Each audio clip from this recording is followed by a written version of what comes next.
Right, kia ora, welcome everybody to the Corporate and Strategic Committee meeting. We have a quorum now. Just go through housekeeping. I don't think we haven't got any public here, but for the record, I will do that anyway. And I'd just like to say that based on my record so far, I'm batting at 100% in terms of evacuations from the building when I chair a meeting. So if that does happen, we're out on the green grass. Drop, cover and hold in an earthquake, long and strong, get gone up to Tiffin Park. And you know where the toilets are, so that's all done there. Can I have someone, Martin, would you like to open us with a karakia, please? Ai, nui tātou, whakatakata hau, ki te uru, whakatakata ki te tōna, kia mā, ki uta, kia mā tātara ki tai, e I ati ana, e ātaka, e uru, e uka, e hauhu, tihei, mauri. Kia ora tātou, thank you for that. Do we have apologies? I believe we do. We'll just rattle them off. We have Hinwai, Councillor Ormsby, we have Mr Eden, Councillor Lambert, Councillor Sears, and everyone else. And we have Councillors Curtin, Broadley and Hokianga on board online. Thank you very much. And you count for the quorum in these tricky communication times, so well done.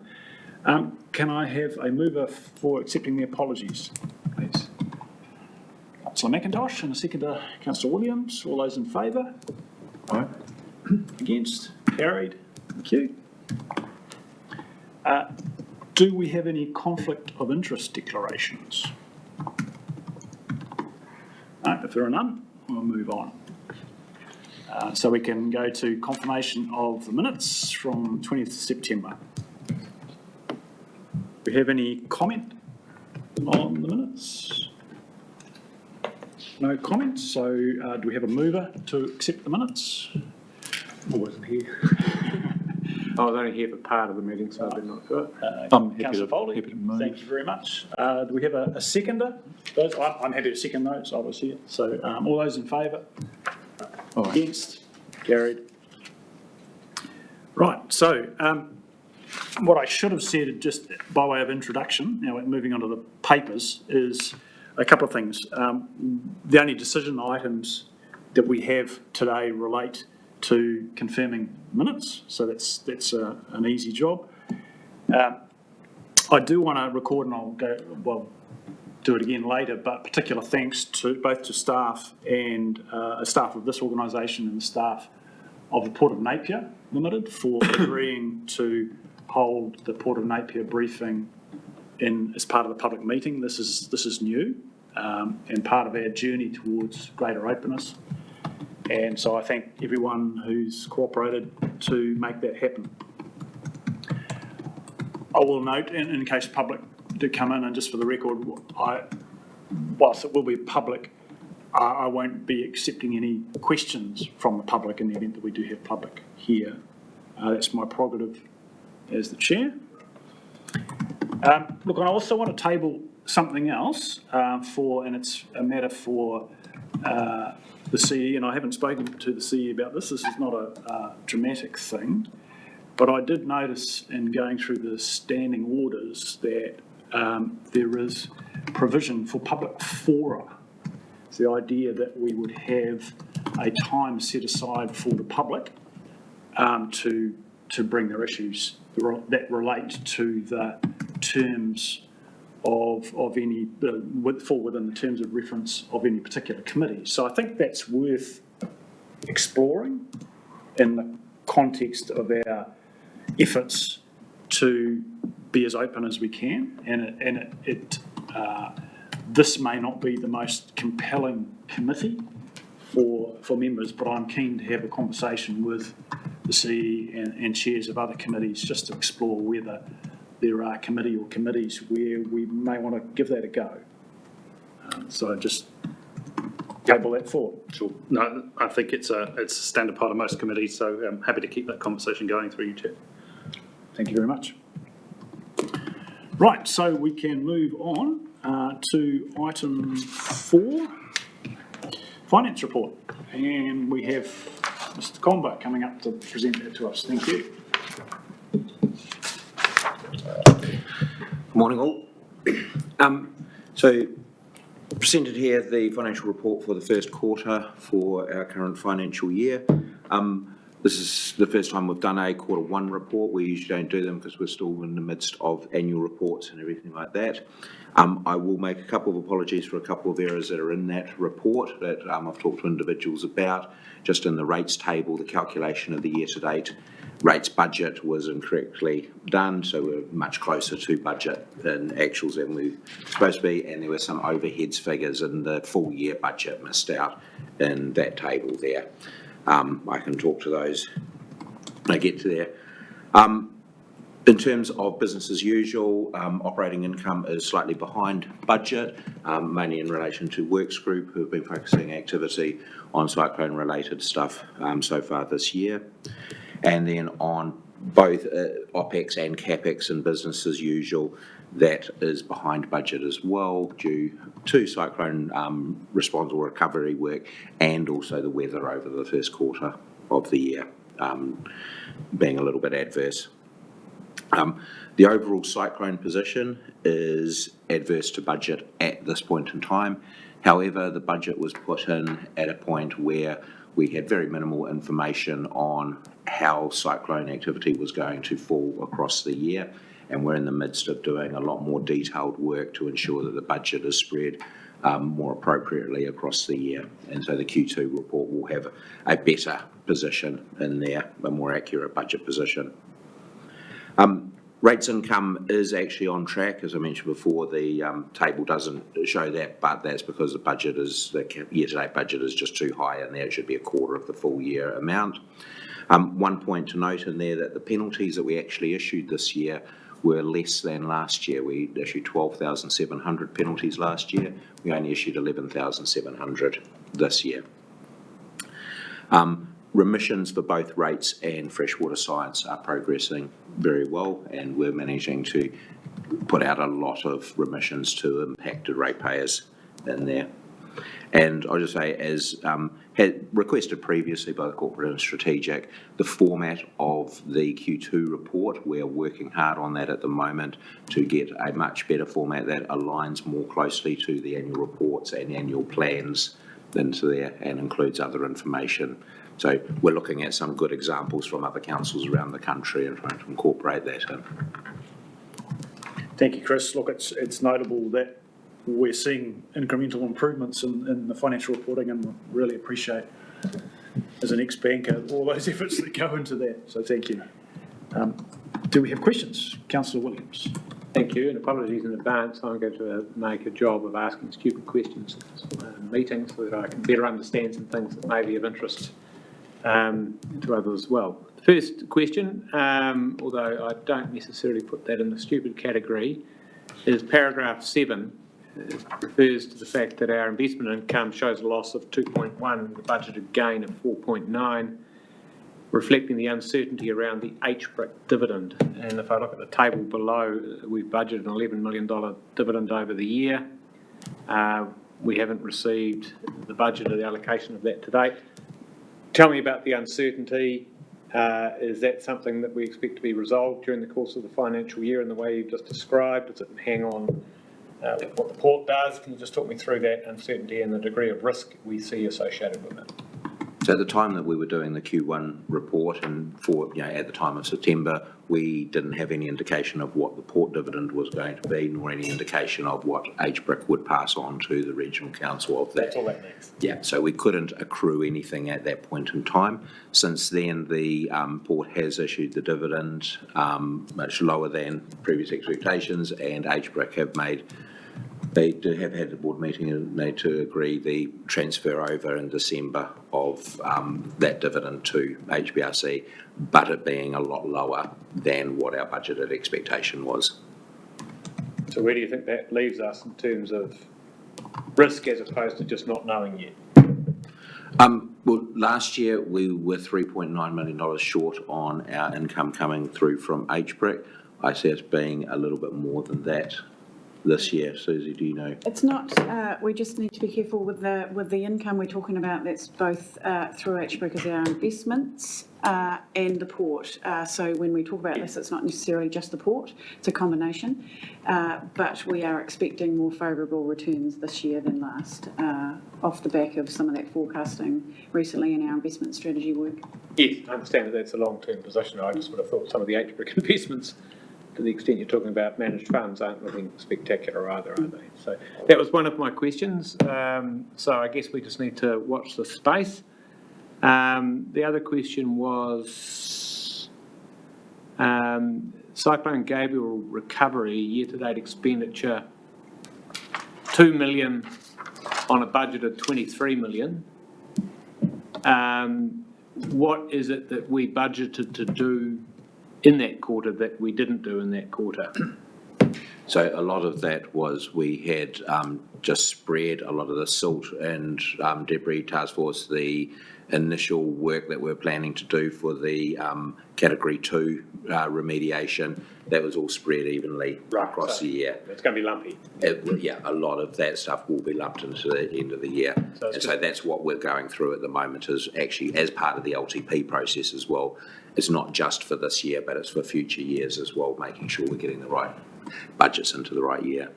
Thank you. And my final question, and I think there might be an answer to this buried somewhat within the organisational performance report. I didn't really understand 14.1. Economic development expenditure is over budget due to the delayed establishment of READER, which will be offset by external income. Can you just unpack that sentence for me a little bit? So that was delayed establishment from last year. Understand that. And so, yeah, so the overall budget for Regional Economic Development Agency is set lower based on our usual income that comes in from the other councils and our contribution to it each year. However, we're getting additional income in there for them to be fully set up.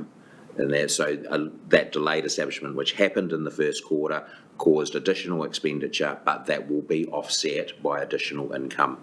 Again, right, okay, so external income coming in to pay us back in effect for front loading their costs. Yeah. Thank you. Councillor Curtin. Yeah, thanks, Chair. I'm just going to the tables, Chris, on page 4, above 13, and I'm looking at the emergency management lines, and I'm seeing business as usual there, both revenue and expenditure being very substantially divergent from budget, but there's no explanation of that in the notes. Can someone just give us a brief rundown of those variances, and perhaps for the report going forward, Chair, we actually include the notes into the report going to council. Yeah, in terms of the emergency management line there, I think there are still some items that are around the emergency response, even though we have got a split between the cyclone recovery management and BAU. Not all of the work streams within emergency management are very easy to split between the two categories. And so some of the costs that are actually related to the cyclone response have been put into some of the BAU work streams. As I mentioned, because we'd been going through all the year end and that, we haven't had time to tidy that up. So that's one of the big factors for our Q2 report, is to go through and ensure that those costs are put into the right work stream or transferred over, so that we're showing the cyclone stuff where it should be being shown. I appreciate that, Chris, but however, when we aggregate the figures, so going to the expenditure lines, the 644 plus 252, and then add that to your budget, there's still if you like, an anomaly applying there. The revised, that's a full year, sorry, revised budget, annual budget, revised budget total 6.7 mil, and expenditure. Am I misreading that? Can you help me there, please? Yeah, I think this comes back to my comment around the cyclone recovery stuff. where the budgets were pretty much just set evenly phased across the year, but the expenditure that's happening in those and the income coming in is going to be a lot different. So, for example, a lot of the emergency management items will be a lot more front-loaded than evenly spread across the year, because that's the tidy up of all of the initial response costs that are sitting in there, which is why there's quite a bit of expenditure there compared to budget that was sitting in there. Oh, Councillor Curtin, you Thank you. Thank you. Thanks. Councillor Roadley, some impressive dexterity and and what's it, multitasking going on there. It's fantastic to see. Councillor Roadley, do you have any questions?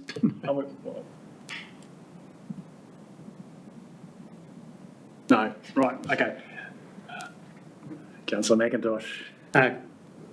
Chris, I might have misinterpreted your answer in respect of rates or your preamble in respect of rates, but just penalty income, the table on point 25.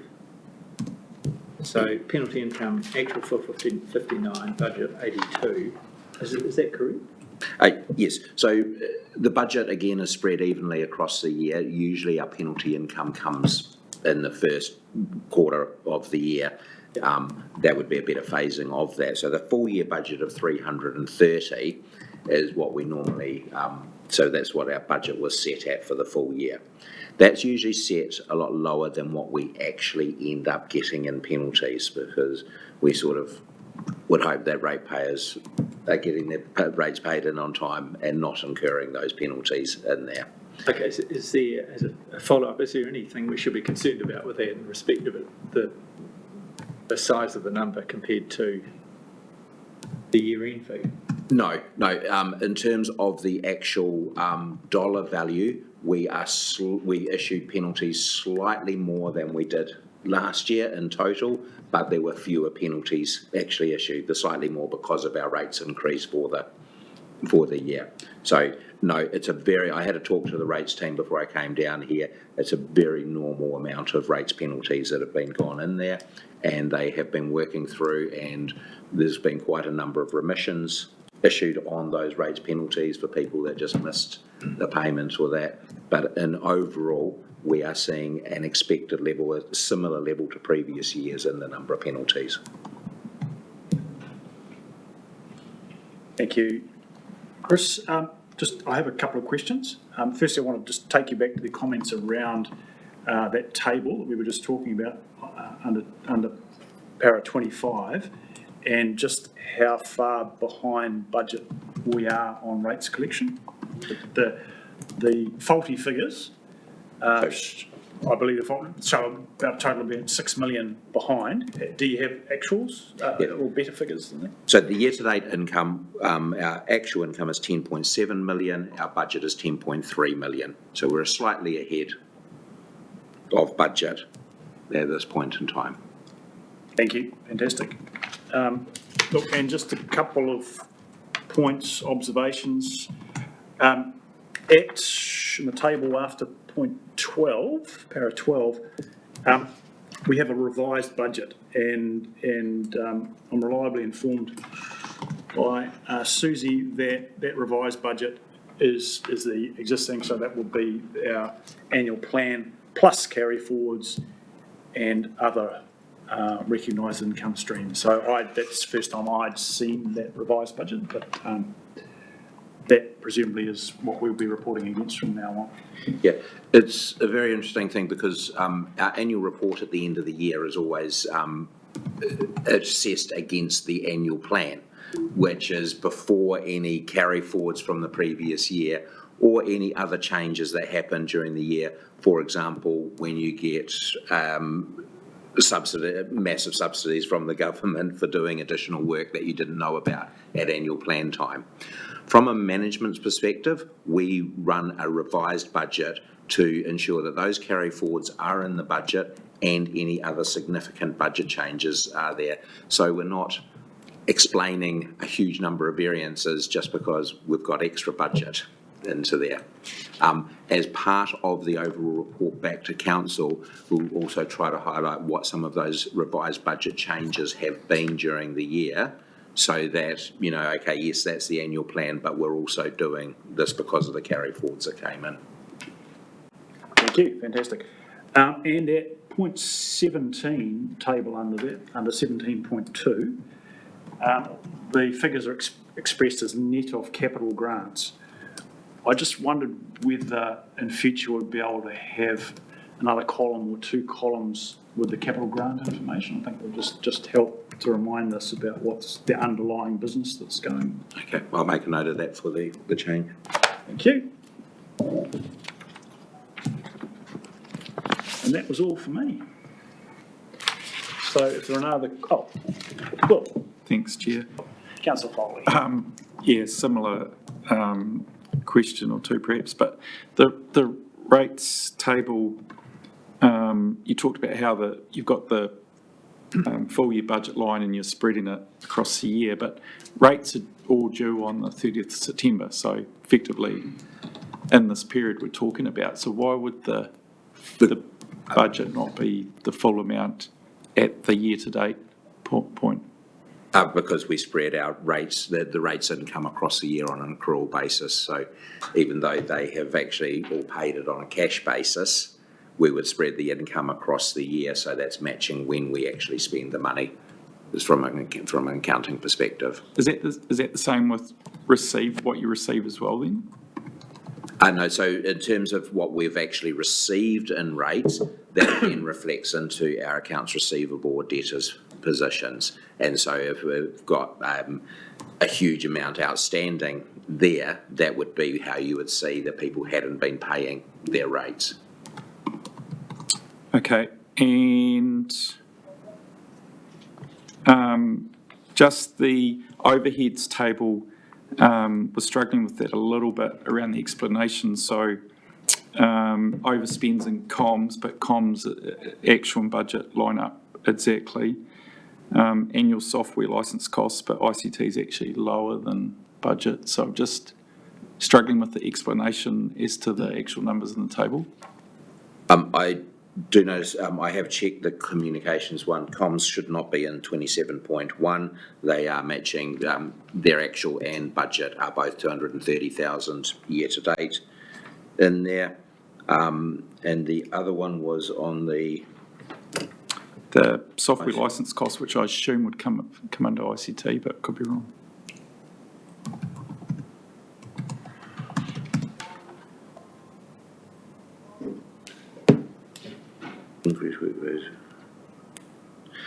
So within ICT, there are some large annual software license costs that have pushed up some overspends in some areas, but they've got significant underspends in other areas around development of internal software, and that which has taken, you know, a slowing down while they've been finding project managers, and we've been concentrating on other stuff cyclone related. Thank you. Councillor Williams to move. Do we have a seconder? Councillor McIntosh. So we are moving. So what we are moving is that we receive and note the paper. All those in favour? Aye. Against? Carried. Thank you. Right.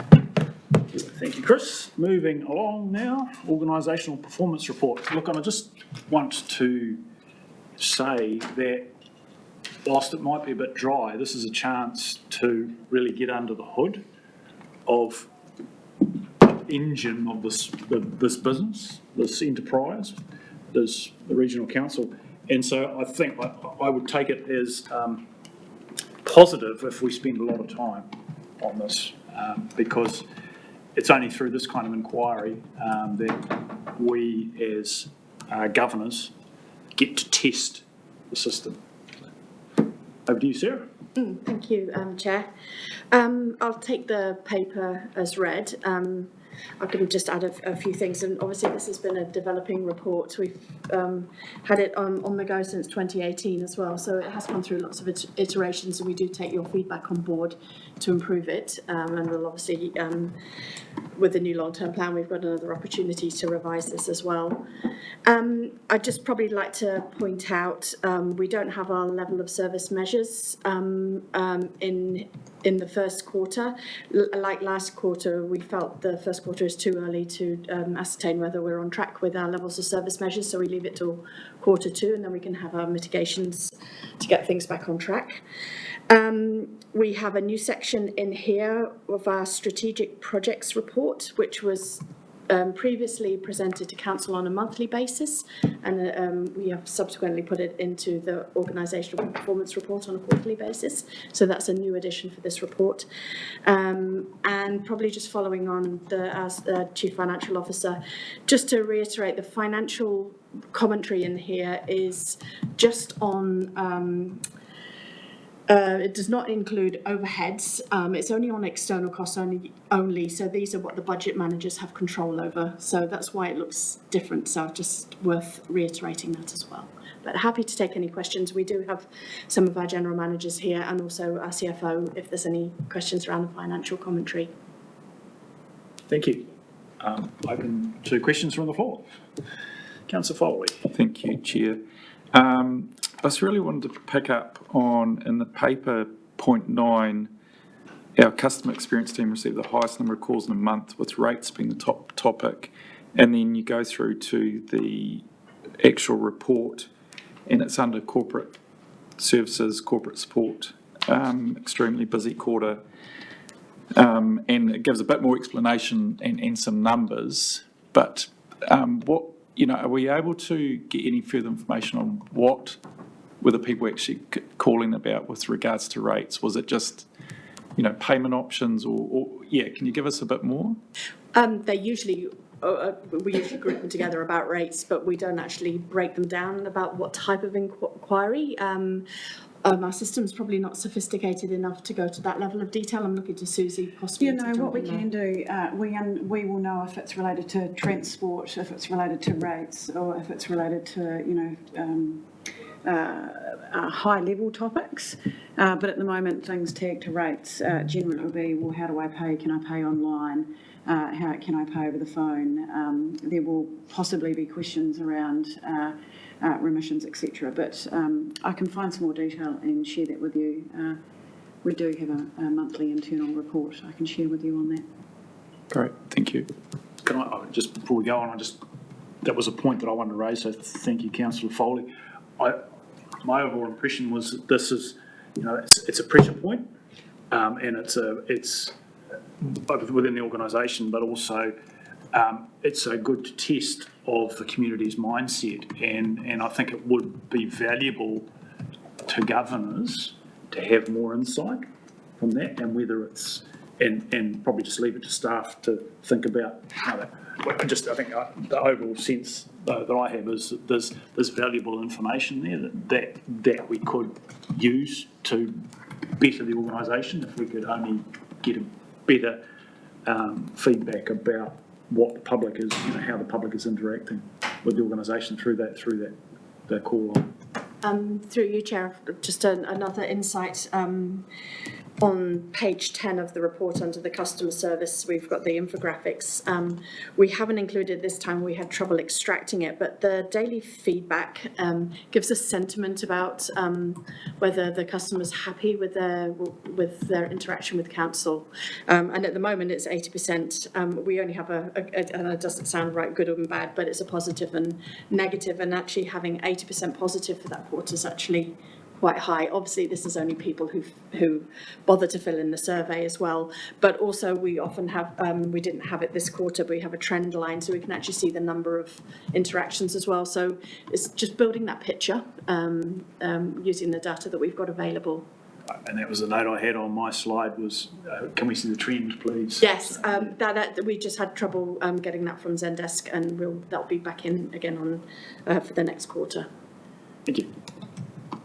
Councillor Williams. Thank you. Look, a couple of questions you may or may not be able to help me, but the health and safety incidents report refers to de-escalation in situation training in a couple of places there. And I'm just wondering, is this a new thing? Are we increasingly encountering needs in the reception area to, quote, de-escalate, quote, conversations and situations, or just tell me what's going on there? So this predominantly isn't necessarily front of house instances. We have had a number of phone calls in relation to commercial debris, Hawke's Bay Disaster Relief Trust over the last year, where people may have been declined on applications. We've received a number of aggressive phone calls. And also, it's also to get on front foot any on-site infrastructure assets team that are on the ground in and around some of those assets that may be approached by public around their understanding of stop banks. Through the chair, just to add to comment, I think councils around the country and public sector organisations around the country have seen an increase really since COVID and in more high tension and sometimes really aggressive interactions with members of the public, and that's affected both elected members and staff, and so it's something we're really aware of, and making sure that we do the right job in providing for the health and safety of staff. I must say I share that concern as the in the governance role from health and safety and wellbeing perspective, and perhaps if we could. I have in the past suggested that health and safety be a fixed agenda item on the corporate and strategic committee agenda. This has just reminded me that perhaps we need to just keep a track of emerging issues and what's being done about particular risks. I know there's been a lot in the public domain this year, a lot of interactions of staff with upset communities that have really suffered trauma, and staff under enormous stress trying to deal with all of that. So, very much alive to the issue, which is part of the point of my question. Thank you. One more question, Chair, if that's all right. There are a number of percentages in terms of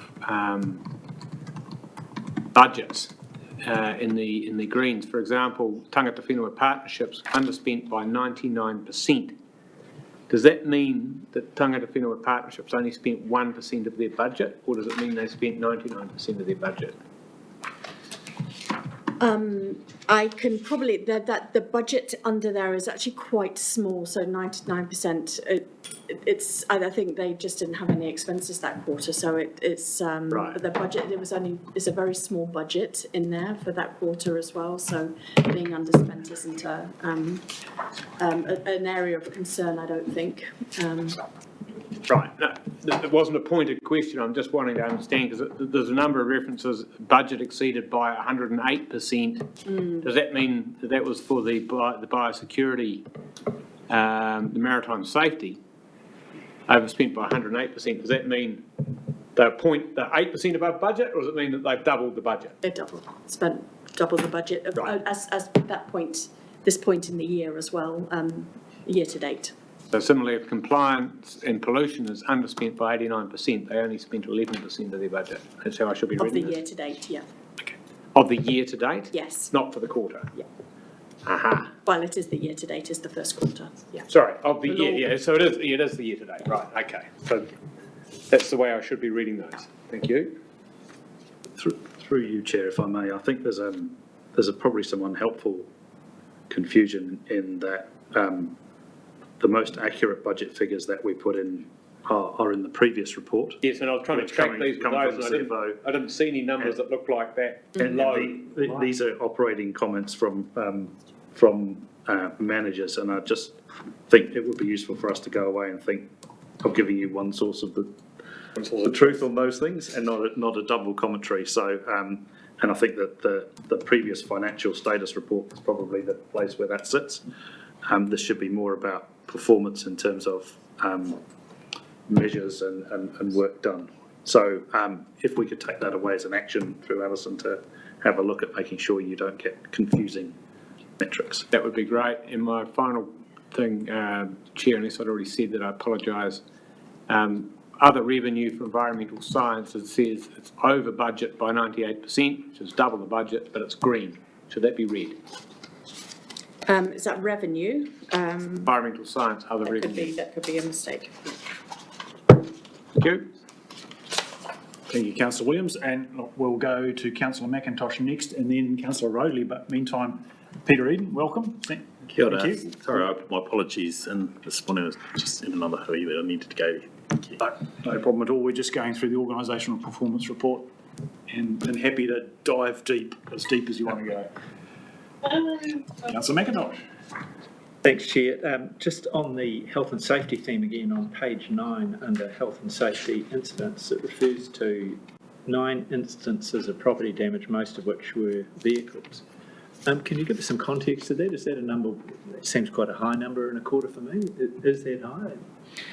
I was looking at the previous quarters, that's 9989. I know not all of them are vehicles, but I would say majority of them are. I don't know the detail of that, the breakdown. Again, it's that next layer down. I can go away and find out that question about whether that's unusually high for a quarter. Okay. And do you have any idea, is that something, backing into someone else, or is it, rolling a vehicle?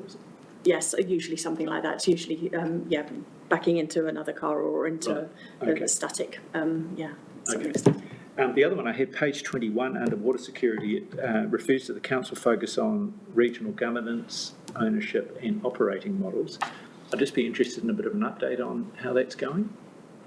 That would probably be for our asset management general manager. So it's page 21. 21, Chris? regional water security.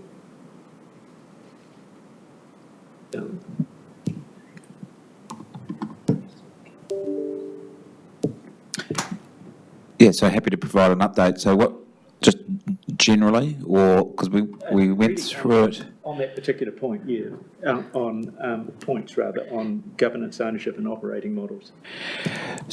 So just at a high level, part of the work over the next year is to look at the broad suite of operating or commercial models that storage might be able to be delivered, acknowledging there's a whole lot of other decisions and process that needs to be taken, so that'll be brought back as advice. It's just high level around what the models are, affordability, whether they work, those sorts of things. Thank you, councillor McIntosh. Councillor Rowley, and then councillor Hokianga afterwards. Thank you, Chair. Just doing a bit of juggling across the screens. It's a little bit tricky to manage both, but possibly a question for Mike. I see you're in the room, Mike.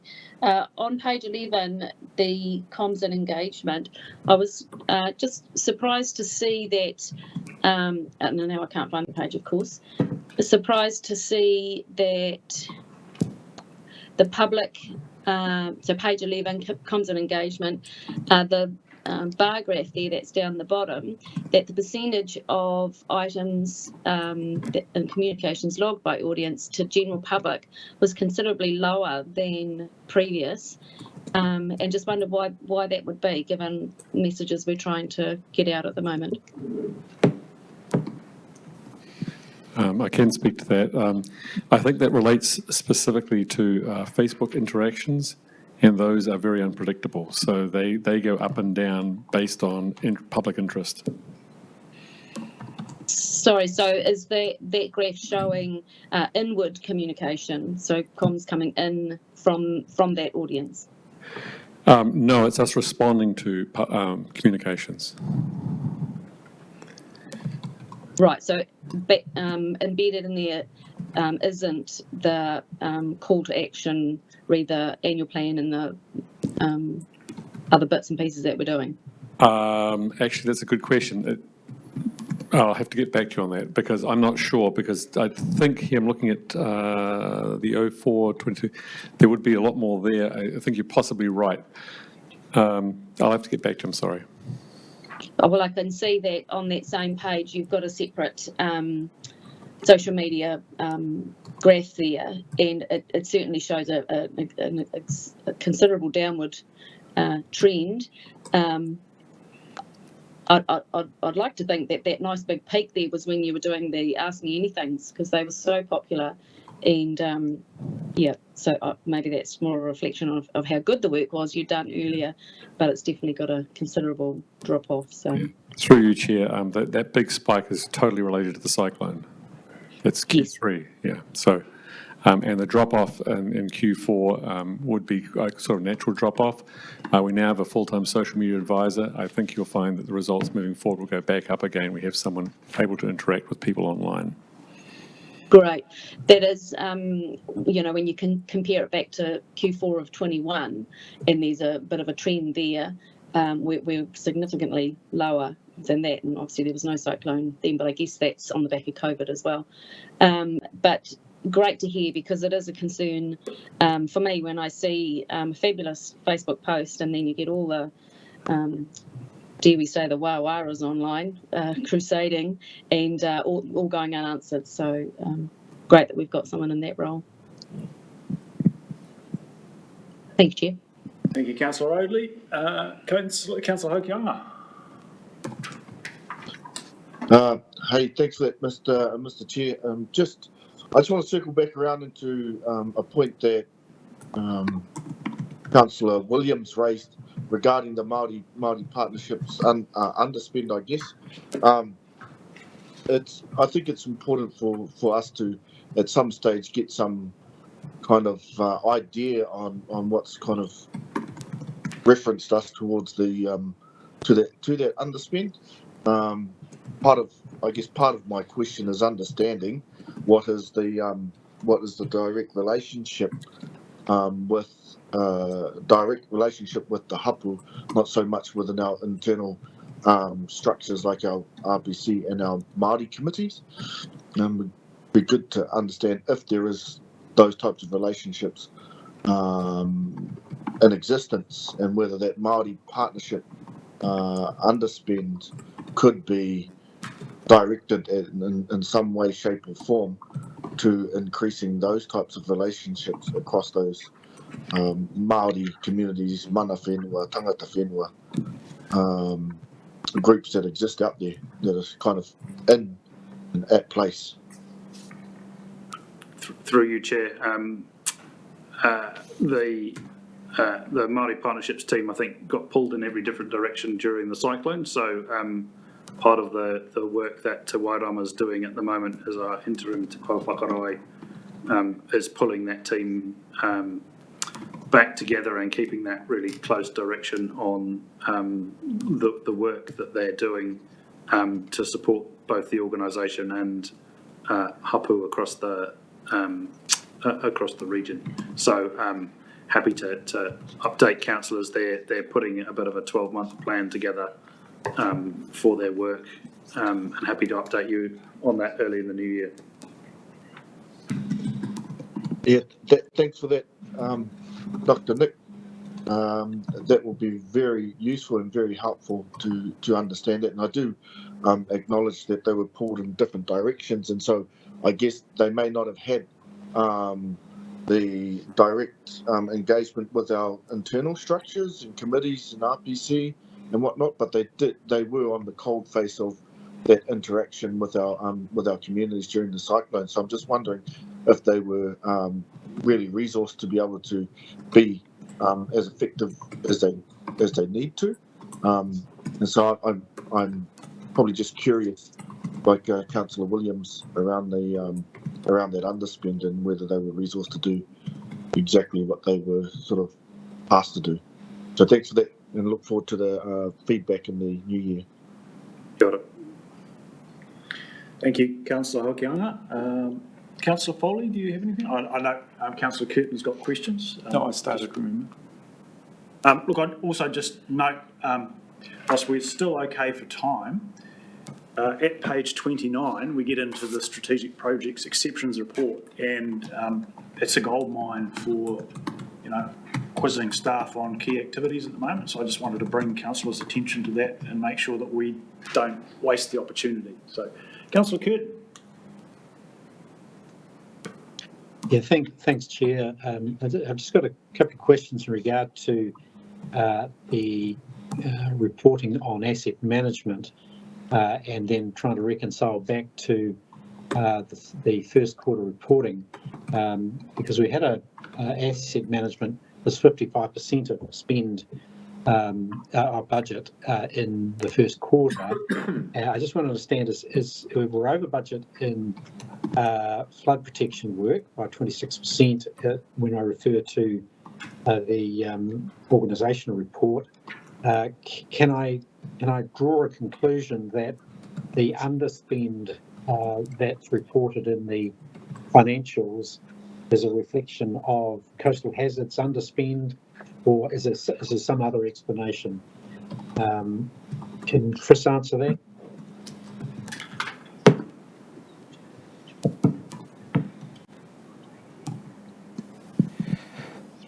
So with regards to coastal hazards, they have their own reporting area, and the underexpenditure in terms of that operating expenditure is, I believe, the West Shore work, which is due to happen after the Christmas break. With regard to capital expenditure and differences between the two graphs, I think we would explain it through a reduction in planned capital expenditure and an increase in unplanned capital work. Okay. And that's across the board. I mean, I'm reading asset management, flood protection being over budget by 26%. Are you saying the unplanned is the? No, that wouldn't work. I'm just trying to reconcile those two, Chris. Does it sit in? Is it a budget anomaly, or where have we not spent the money if we're overspent by 26% in the flood control? Yeah, so I think I'll need to look into it, and as we said before, the correct financials were in the finance report, so I just need to double check the nature of that comment. So I'm happy to do that and get back to you. If you don't mind, through you, Chair. Can I just reiterate, sorry Neil, at the start of the conversation, Sarah, when she introduced the report, said that this, what is in the organisational performance report is in the control of those budget managers. What it doesn't have is the overheads applied to those amounts. If you go back to the Q1 financial report, that is the factual status of finances with overheads, etc. So what you're seeing here and what Nick alluded to earlier was actually variances from a financial, what we're showing you, and it possibly is easier going forward to remove the financial updates out of this organisation because it's actually not blurring, but confusing you. Yeah. Sure, yeah. And just a follow-on for that, if it could be some clarity around, and I'm looking at the strategic projects report, which is very useful, and looking at enterprise asset management and going to Chris's comment on the unplanned work, can you just help with an understanding of precisely what that particular strategic project, enterprise asset management, SEAM, actually involves? Because, reading at face value, it sort of conflicts a little with what's occurring in the rest of the report. Yes. So enterprise asset management project is around the asset management framework and IT tools supporting that framework. So it's not about infrastructure in terms of flood control. So it's how we do our work. So it's work management, how we keep our asset information, asset reporting, and it's a total overhaul of that and fully integrated with the Tech One finance system. So that's a multi-year project, which is a real step change in terms of the management of that asset information.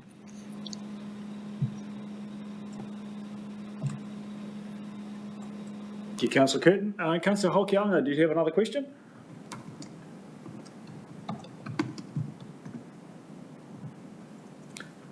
No, I've just failed to put my hand down from the previous. Kia ora. Well, I'll pose one whilst other people are thinking whether they've got anything more. Oh, Councillor Foley? No. Looking at strategic projects update, page 29, second edition of Environmental Resilience Plan, proving difficult to the timing. Could someone give us an update on how that's travelling, what the plans are around that second iteration? Through you, Chair, my understanding is that the second generation of that, in Louise's absence, will really be to draw together all the work that's been done up to now and kind of crystallise that. Councils in discussion with the RRA are really putting forward their next steps via their LTPs, and it didn't seem valuable to do another recovery plan that was a wish list of things and also go out with our LTPs. So I think the timing really has been one around the region of getting through our first iteration of a recovery and resilience plan, and the second version will be very much a summary of where all of that got to. I'm just checking if any of the other GMs have got a view on that. Can I just ask, just to follow up to that, Nick, how do you feel that we're going as a region coordinating those planning, those LTPs? Is that working well? Yes, I think as well as it can, kind of respecting that each council's got its own governance tables to make decisions, but we are sharing as much as we can financial progress across the organisations, not in terms of individual projects, but in terms of status through our CFOs. The chief executives meet monthly, and roughly every 4 to 6 weeks the mayors and chairs are meeting. There's a pretty broad agenda, but progress with LTPs is a standing item on those at the moment. Thank you. Councillor Curtin. Thanks, Chair. Back again. I just want to go to the section on page 22 on emergency management. And I just wonder whether there's scope to link this report to some of the outcomes here. In particular, I'm interested in the review of the hazard management, the hazard research review, which I understand as part of this year's output, whether that could be considered. And I've got a broader question and wouldn't mind some sort of reporting back on the identification of fire risk and hazard for the coming several months, and whether we could just have a bit of an update on what hazard identification has taken place and what steps are being made to give us some protection around fire risk over the next quarter. Through you, Chair, I'm happy to raise that with CDEM and ask the question. I don't know an answer. Thank you, Nick. Do we have any other questions? Happy to move. I do have, a couple of questions. It's probably worthy of getting a quick update on, and going back to strategic projects. One is, and I think this is for you, Chris, the extension of the funding deadline and that activity around IRG project. It's been quite a conversation over a period of time. Can you tell us where we're at now?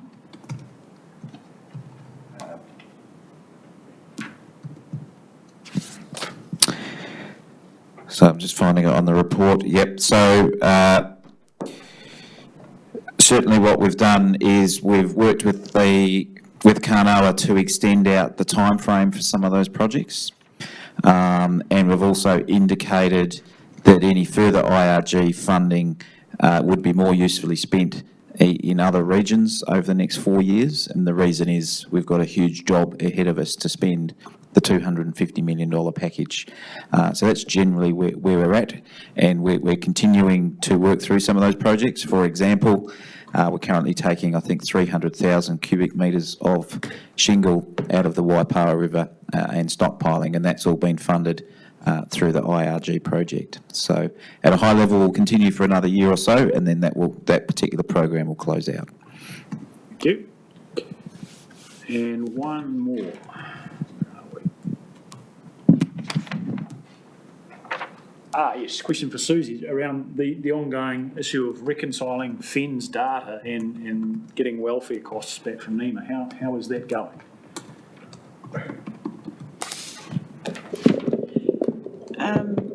The welfare claims process has been quite successful for us, and I think I updated at the last meeting actually that there had been acceptance from NEMA on a number of those outstanding claims. We're at the point now where we are, 98% clear of all of our welfare processing. So at this stage, what we're probably left with now, with certainty, is around about 1.8 million in shortfall. And I call that a shortfall. It's not really, it's just unclaimable costs that we always knew that we were going to have at some point, and that's where that's landed.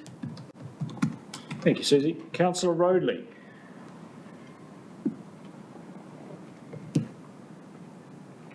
Crikey, need to have a degree in IT or something to do this online. I think, is that Katrina there in the back? Katrina, would you, thank you, Chair, through you. Katrina, could you give us a little update on, I see the public transport, again, is well overspent. Could you give us an update on how the My Way is going in Hastings and how you're tracking with GoBus? I see you're up for discussions later in the month. Is that all as progressing as you expect? Through you, Chair. My Way trial in Hastings continues. We are almost complete on the report of that trial that will go to the Regional Transport Committee in February.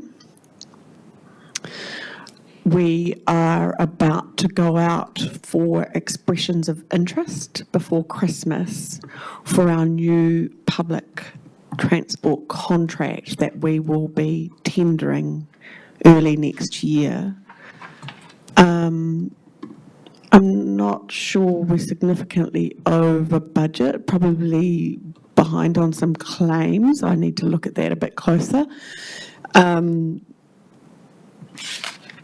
And we are, as you noted, required through our contract to do a rate reset with our provider at year 6 of the contract, and we are engaged with GoBus on that at the moment. Thank you. It looks like on page 23, overspent 18%, largely due to additional costs of the My Way service being over total mobility patronage. The total mobility patronage, do they not get heavily subsidised by Te Whatu Ora or somebody else? Through you, Chair, total mobility patronage is overexpended across the entire country. Last year we did get a top-up from Waka Kotahi for total mobility patronage. My Way service does cost us more, but that over expenditure is largely due to total mobility patronage. They are subject to funding from Waka Kotahi, but it's oversubscribed across the country as a whole. And so does oversubscribed mean that when you've got a passenger needing a lift, that they cannot get one? No, this is total mobility for those passengers who use the taxi service to get around. Some have hoists for wheelchair accessible, some don't.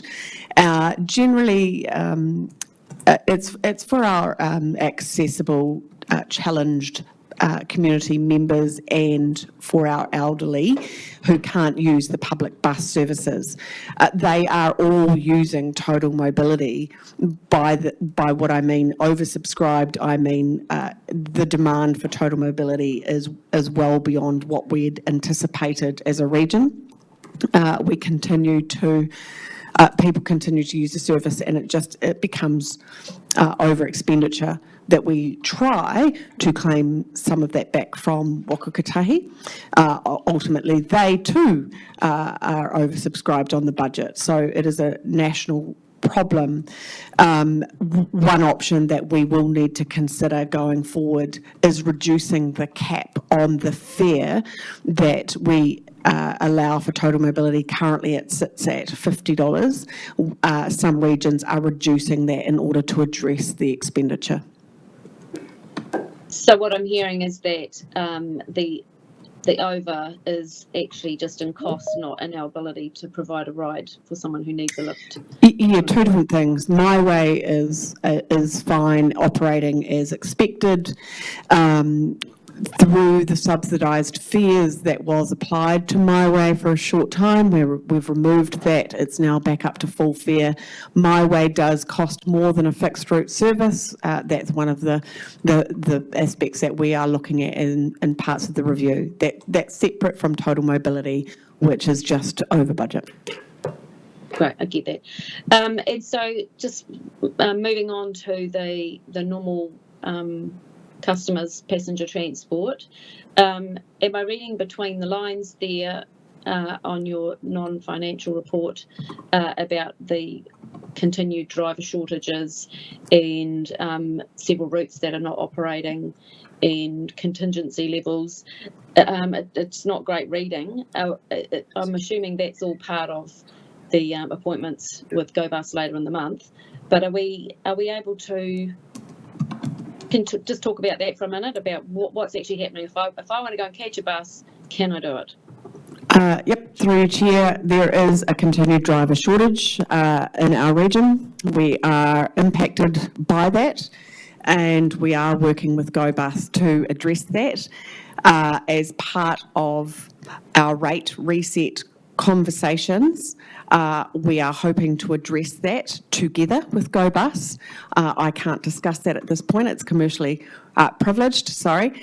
But we are working on that. Where we are struggling with routes being delivered, we work with GoBus to identify critical routes, and that's where we're at the moment, is a service that we know is reduced. It's not optimal, but it is better than having random routes cancelled. So we've reduced the service that we're currently operating in order to operate the service with the reduced level of bus drivers that we have. GoBus are working hard on recruitment, and we are working to support them on that. And so the over budget by 9%, that's due to reduced passengers? I'd need to look at that closely, but yes, fare revenue is significantly down. Thank you, Councillor Roadley. Look, we have a recommendation that we receive and note to paper. I think Councillor Williams was keen to get on and move that motion. Yeah, there's a couple of comments I just wanted to make. Sure. So you're moving, and then, Yeah. thank you. Need a And- seconder. Oh, need a seconder? Yep. Councillor Foley, Councillor Williams. Yeah, three extraordinary things. One is that this organisation is managing to do anything at all beyond the recovery agenda and the amount of work the staff have been doing on that. So reading those highlights was a real pleasure. So that's extraordinary, and I just wanted to pass that on. The fact that we have a new population of short-jaw kōkupu is equally extraordinary and great news, and a very small glimmer of light in a very dark landscape. Equally extraordinary is the fact that Councillor Foley didn't ask anything about gravel, and Councillor Curtin didn't ask anything about Napier Stormwater Review. Can I just conclude by saying that I strongly encourage this organisation to keep referring to Waka Kotahi as Waka Kotahi, despite whatever edicts are delivered by the executive government to the other level of government in this country. Thank you. Kia ora, Councillor Williams. Councillor McIntosh, did you want to speak to the motion? Okay, so we'll put the motion. All those in favour? Aye. Those against? Carried. Thank you. Right. So now we are on to LTP, and Desi is safely tucked up at home in bed, I believe. So, and send her our best wishes. So in her absence, Nick's going to speak to this paper. Thank you, Chair, and through you, really this is an information item, councillors to put on the CNS, or the Corporate and Strategic, I should avoid those acronyms, public record. This committee has a key role in the development of Council's long-term plan. And I thought it would just be useful to make a couple of comments on the fact that we are in very different times for our long-term plan this year. So as part of the national, or the central government rather, I should say, response to Cyclone Gabrielle, it introduced a thing called the Swirler Act, and that set up LTPs for, I think, 8 councils in the country to be a 3-year look at our financing and performance expectations. So rather than the usual 10-year process that we go through, the focus in this year's LTP will be very much to bridge us through the remaining years of recovery, which will be a long tail for this region, and take us through to the point where our new business as usual emerges alongside recovery. So councillors have been through a process which will continue into the new year in terms of briefings and workshops to understand some of the financial pressures on the organisation. Those will culminate in a formal consultative process with your communities, where communities will provide their feedback on the options that council puts out in front of them. I think it's fair to say that in common with most councils around the country, we are in, as a local government sector, pretty tough financial times, and that's exacerbated in this region by the impacts of the cyclone. So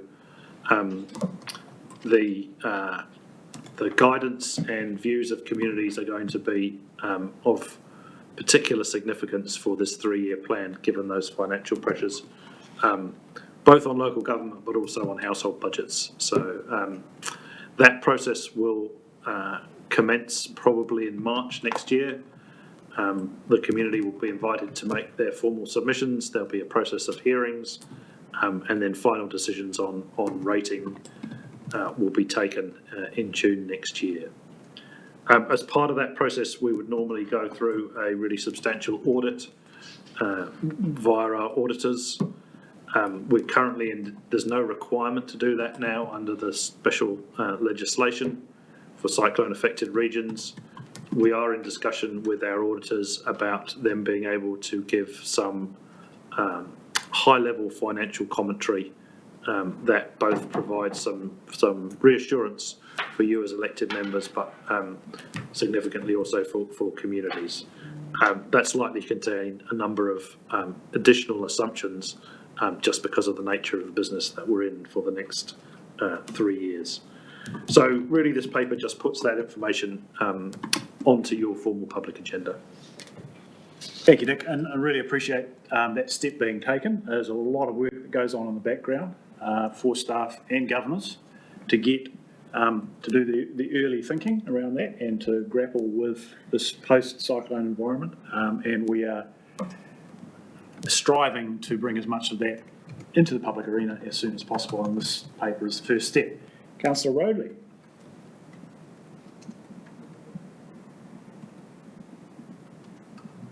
Sorry, Chair, I just hadn't lowered my hand, but yeah, great to see that timeline laid out before us, and looking forward to getting the consultation or getting the views of our community around the rates, because that will help guide us, I think, not just around the financials expectations, but around what our community's thinking, and that will be really useful as part of this process as well. So, yeah, thank you. Thank you, Councillor Rodley. I don't have a question, but I do want to make a comment. Would you like me to move the paper in order to do I'm that? terrible about doing that myself, so I wouldn't dare stop you from making. All right, it's really just apropos of what you said, and I think it's you'd have to be blind Freddy or living under a rock to not realise that councils across the country are facing some very difficult fiscal pressures, and that rating and debt isn't cutting it for the demands placed on local government. It's been in the news all week or all month that very significant rate rises are being considered by councils. Auckland's got its own plan for dealing with that, according to Mayor Brown, but I just wanted our communities to understand, who haven't been part of the journey to date, with some of the steps that have been completed, that we are very much focused on this long-term plan, focusing on core business. And a lot of our conversations about going to consultation are around doing exactly that, where it's about water and it's about land, and everything in between. And really asking the question, what else are we needing to do as an organisation rather than wanting to do? And so some tough calls are going to need to be made, some real challenges are going to have to be faced by our ratepayers in just keeping us afloat to do those core things. So we are working really, really hard to test every line item that will be entering the long-term plan for consultation. And that is the work that we have been doing in the timeline so far. But the challenge is enormous, as it is for local government generally. So I just want to, I guess, share those reflections, as will all be evident to the public once we get to a point where we can consult on where we've got to. Thank you, Councillor Williams. And just to sort of round that out, I'd note that paragraph 11 of the report, which talks about, encapsulates about as briefly as you can our challenge, which is to pay for a very large flood mitigations program whilst facing inflationary cost increases and reduced funding options due to investment returns and borrowing carried out from the previous LTP. It is all wrapped up in there. Those are all very big headwinds. Perfect storm. Right, so if there are no Councillor Foley. I'll just add a few comments to that, if I may, Chair. Look, Councillor Williams has stated the obvious. What's not so obvious to a lot of the public is that this process and many others happen, I guess, within these walls. And so I suspect a minority do and follow us as much as they can. A lot don't get to see much until the consultation period begins, and then some don't know anything until their rates bill ends up in their mailbox and wonder why does it look different to last year. And so I really endorse this paper, giving this process some sunlight. I will be doing my best to talk to constituents well before consultation to, I guess, give me confidence that any input I give into the process is reflective of our community, and implore all my colleagues to do the same, and the community to engage with us. So thank you. Thank you, Councillor Foley. So do I have a mover? Just in reply, I apologise for stating the obvious, Councillor Foley. Okay, so the motion is that we receive and note the paper. Do I have a mover for that? Councillor Williams and a seconder. Councillor Foley. All those in favour? Against? Carried. Right.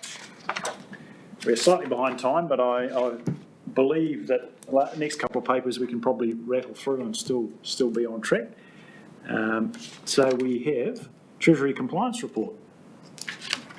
And who's going to lead us through that? Thank you, Zan, and I'll ask Jess Bennett to come and just assist me. I'll take the paper as read, but I just want to highlight three things. So what this report is identifying is reporting back to you just some of our Treasury metrics that we have and ensure we stay within our Treasury policy. We use PricewaterhouseCoopers to supplement the reporting and oversight of this, and we have monthly meetings with them. Just a couple of things to highlight. Paragraph 10, we are letting you know that during the period we breached our counterparty risk limits. Currently, under our Treasury policy, we can only hold 15 million on investment/deposits with counterparties. You will absolutely appreciate the money at the moment that we are receiving from the government around debris and various other payments that we're making. We are having to place some of that money on short-term facilities.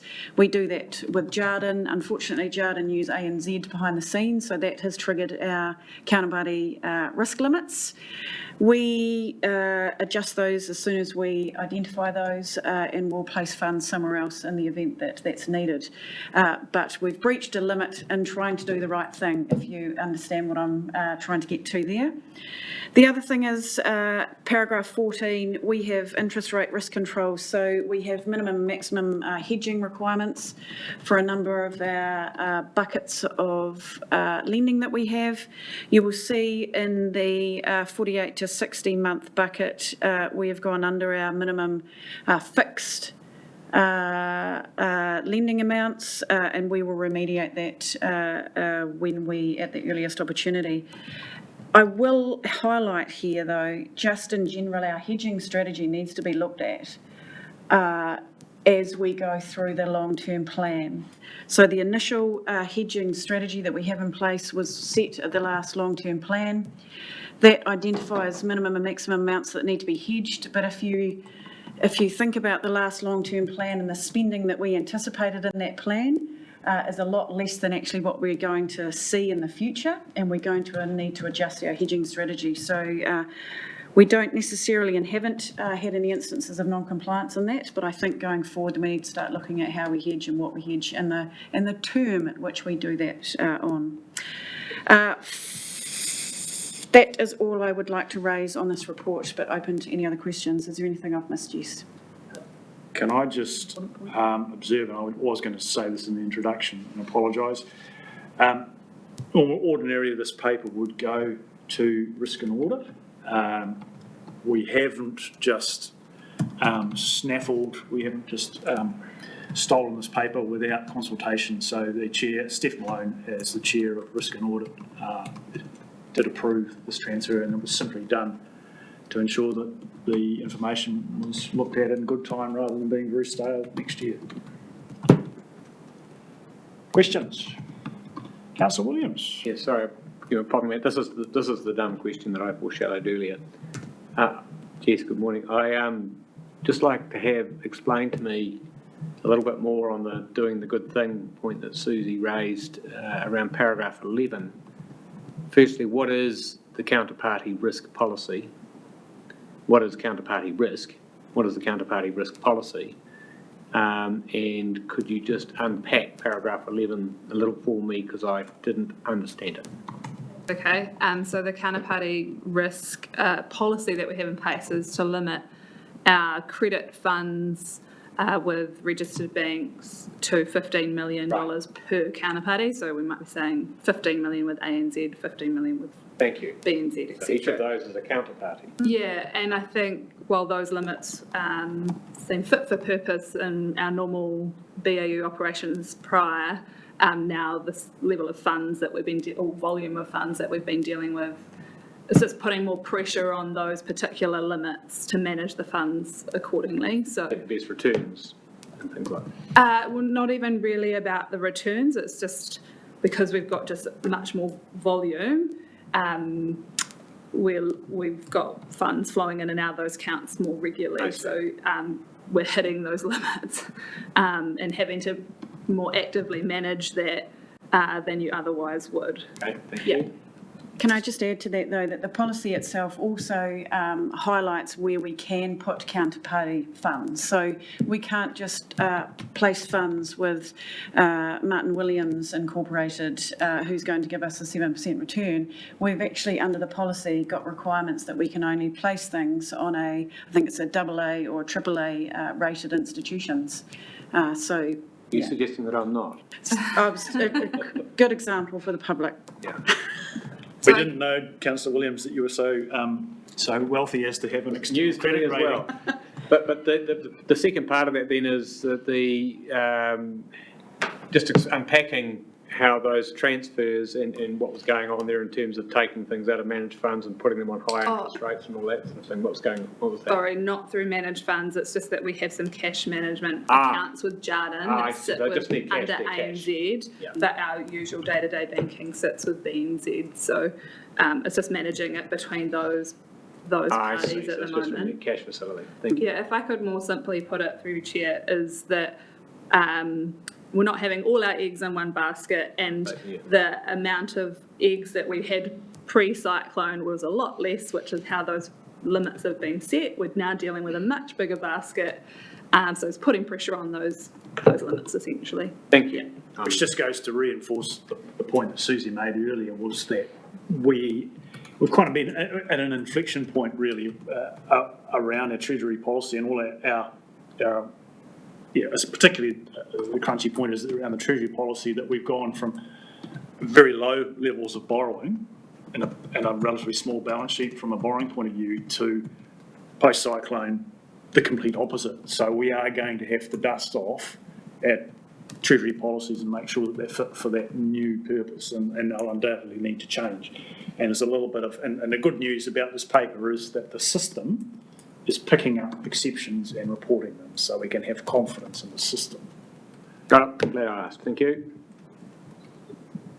Look, and just further on that point, it's not unremarkable that we can have more confidence in the ongoing day-to-day systems that we have within this organisation than the quarterly report that externally compiled, because that one did not pick up the counterparty exceptions, because it only looks at those as at the end of the period, which is, all I can say is that it's good that we've got our internal systems looking at this. No, Chair, there was one other question. Paragraph 23. Council have borrowed a further 15 million on in the and. There's something missing there. What are we? What's missing there? In the quarter, council have borrowed a further 15 million. In the quarter and. Yeah. Thank you. Spotted. Councillor Rodley.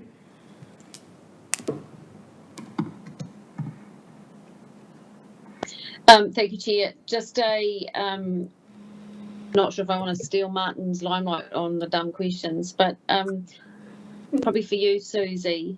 I had a bit of a sort of a general understanding that. So I can see. Thank you, Jess, for your description of eggs going in and out of baskets. My understanding was the loot's going in the basket pretty quickly and then going out again pretty quickly. I had an underlying understanding that when we're talking about the Crown funds that are being delivered around the recovery, that they didn't give us a bunch of cash to use as we choose, that we would present an invoice and that they would pay it. Have I got that kind of wrong? So the Crown funding through the debris fund, which is primarily what's triggering a lot of this, the commercial fund and the local government fund were given were funded up front to us post signing those agreements. So early on in the programs, we had a significant amount of cash that we chose to put into on-call facilities at Jarden at that time. So that is predominantly where the money's come from up front. We only pay out of those funds to commercial entities that have signed up grant agreements to us through the commercial fund or through the managed SILT task force, where that's managed, where we're paying third parties through the SILT task force. Does that answer your question, Di? Yes, and so further to that, that's a unique situation, and because I understand that the money that's being provided for or committed for flood protection building, there was an aspiration from the Wairoa Council that should that money arrive, a nice 70 million arrive in your bank account, that the interest in the benefit of having that could be shared with them. Can you just confirm that we actually don't get that money up front, and we will be providing invoices that the Crown will make good of? Through you, Chair, yeah, just confirming that that's essentially in arrears. We are in negotiation about some funding to help us with the initial planning work, but the rest of the funding is dependent on business cases, so there won't be a lump sum sitting in the bank earning interest. I'm sure Mayor Craig will be very pleased to hear that. Right, so, no other questions?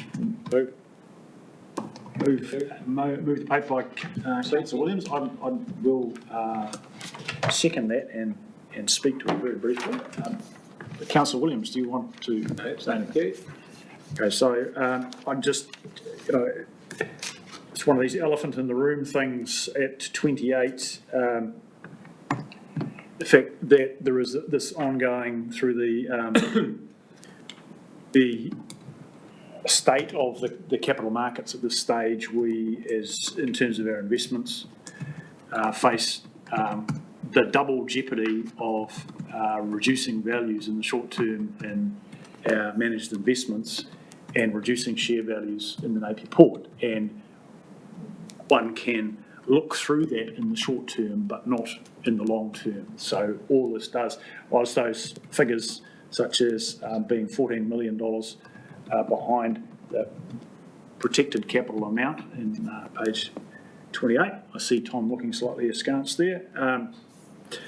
Those are remarkable figures that should not go unrecognised, but just to reinforce that so much of the activity around the investment side of things and around what we are doing with HBRIC is around addressing these long-term issues and coming up with a cogent strategy to turn that cost centre into a profit centre. So, all those in favour of? Aye. Aye. Thank you. All those against? Carried. Thank you, Jess. I think we're on to Tom now, are we? Out of the next paper, Chair. Investment strategy review update. Who's doing this? Susie? Yeah, and I'll ask Tom, he's got the next paper anyway with me to come up. I'm going to take this paper as read. The purpose of what I'm trying to do here, this isn't a decision paper, this is to keep you informed off the back of prior decision through council to enable HBRIC to be a further income generating unit for us.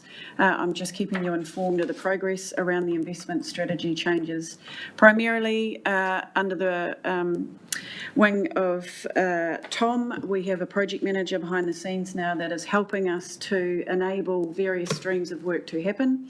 Myself and Dan Druzianic are the sponsors of that program. What we're trying to do is ensure that HBRIC can stand up and manage investments across the board such that that becomes an efficient and effective operation. To do that, as you can appreciate, we have got to unpick a lot of the reporting that's in place and the management and the oversight and actually get that into one place such that HBRIC can effectively manage that going forward. So the various streams are outlined and I'll leave it at that. Any questions? Sort of McIntosh. a question, comment, if you'll indulge me, Chair. I will. We've, for the last little while since the cyclone, we've been talking about the cost of all that and the impact that it's putting on ratepayers in particular, and it's a very significant impact. And so as a consequence of that, we've been exploring various cost-cutting opportunities and so on, as is prudent. But when you look at what we have, the table you've done on page 24 of the group investments. Yep. And actually gives me quite a lot of comfort when I look at that. And so I feel like we need to shovel a whole lot of pressure onto you guys because a lot of the answer lies there. We've sort of made decisions about investment strategy and so on prudently. And you don't need to get too much right in that patch to make one hell of a difference. I did some numbers, which is a dangerous thing, but if you do some numbers on what you might call appropriate yields versus what I'm guessing is about a 2.5% yield on most of our stuff for quite a while now, if you make a bit of a gain on that, you make massive gains in terms of potential relief for ratepayers. So, a lot of it's been doom and gloom about what we've been talking about recently, but for me, this is where the opportunity lies. So it's, I'm trying to think of the question within that, but I feel, it makes me feel much better when I look at this and look at some of the initiatives we're undertaking in respect of HBRIC. Thank you, Councillor McIntosh. Councillor Williams. Good morning, Tom. Councillor? It's partly a blurry-eyed question, but there is the paragraph 8, the yellow line, asset management transfer. There is a box that appears to say managed funds tax adjustments, and I understand that's because it was either fixed interest or one of them doesn't get taxed if it goes to us or something like that. But beyond that, I didn't understand we were actually transferring assets as opposed to the management of the assets. Is that right? No, that's correct. Yeah, you're correct. Just transferring. And I think one of the discussions around that, and it'll come up potentially at a later date. There's some there's a commitment to review the managed funds, but before we do that, we just need some tax advice around the current structure, because I think there's been a law change recently. Oh, I see. That impacts that. So it's just clarifying that. Thank you. No one else is leaping to the floor, so I'll have a crack at a couple of things. Thank you very much.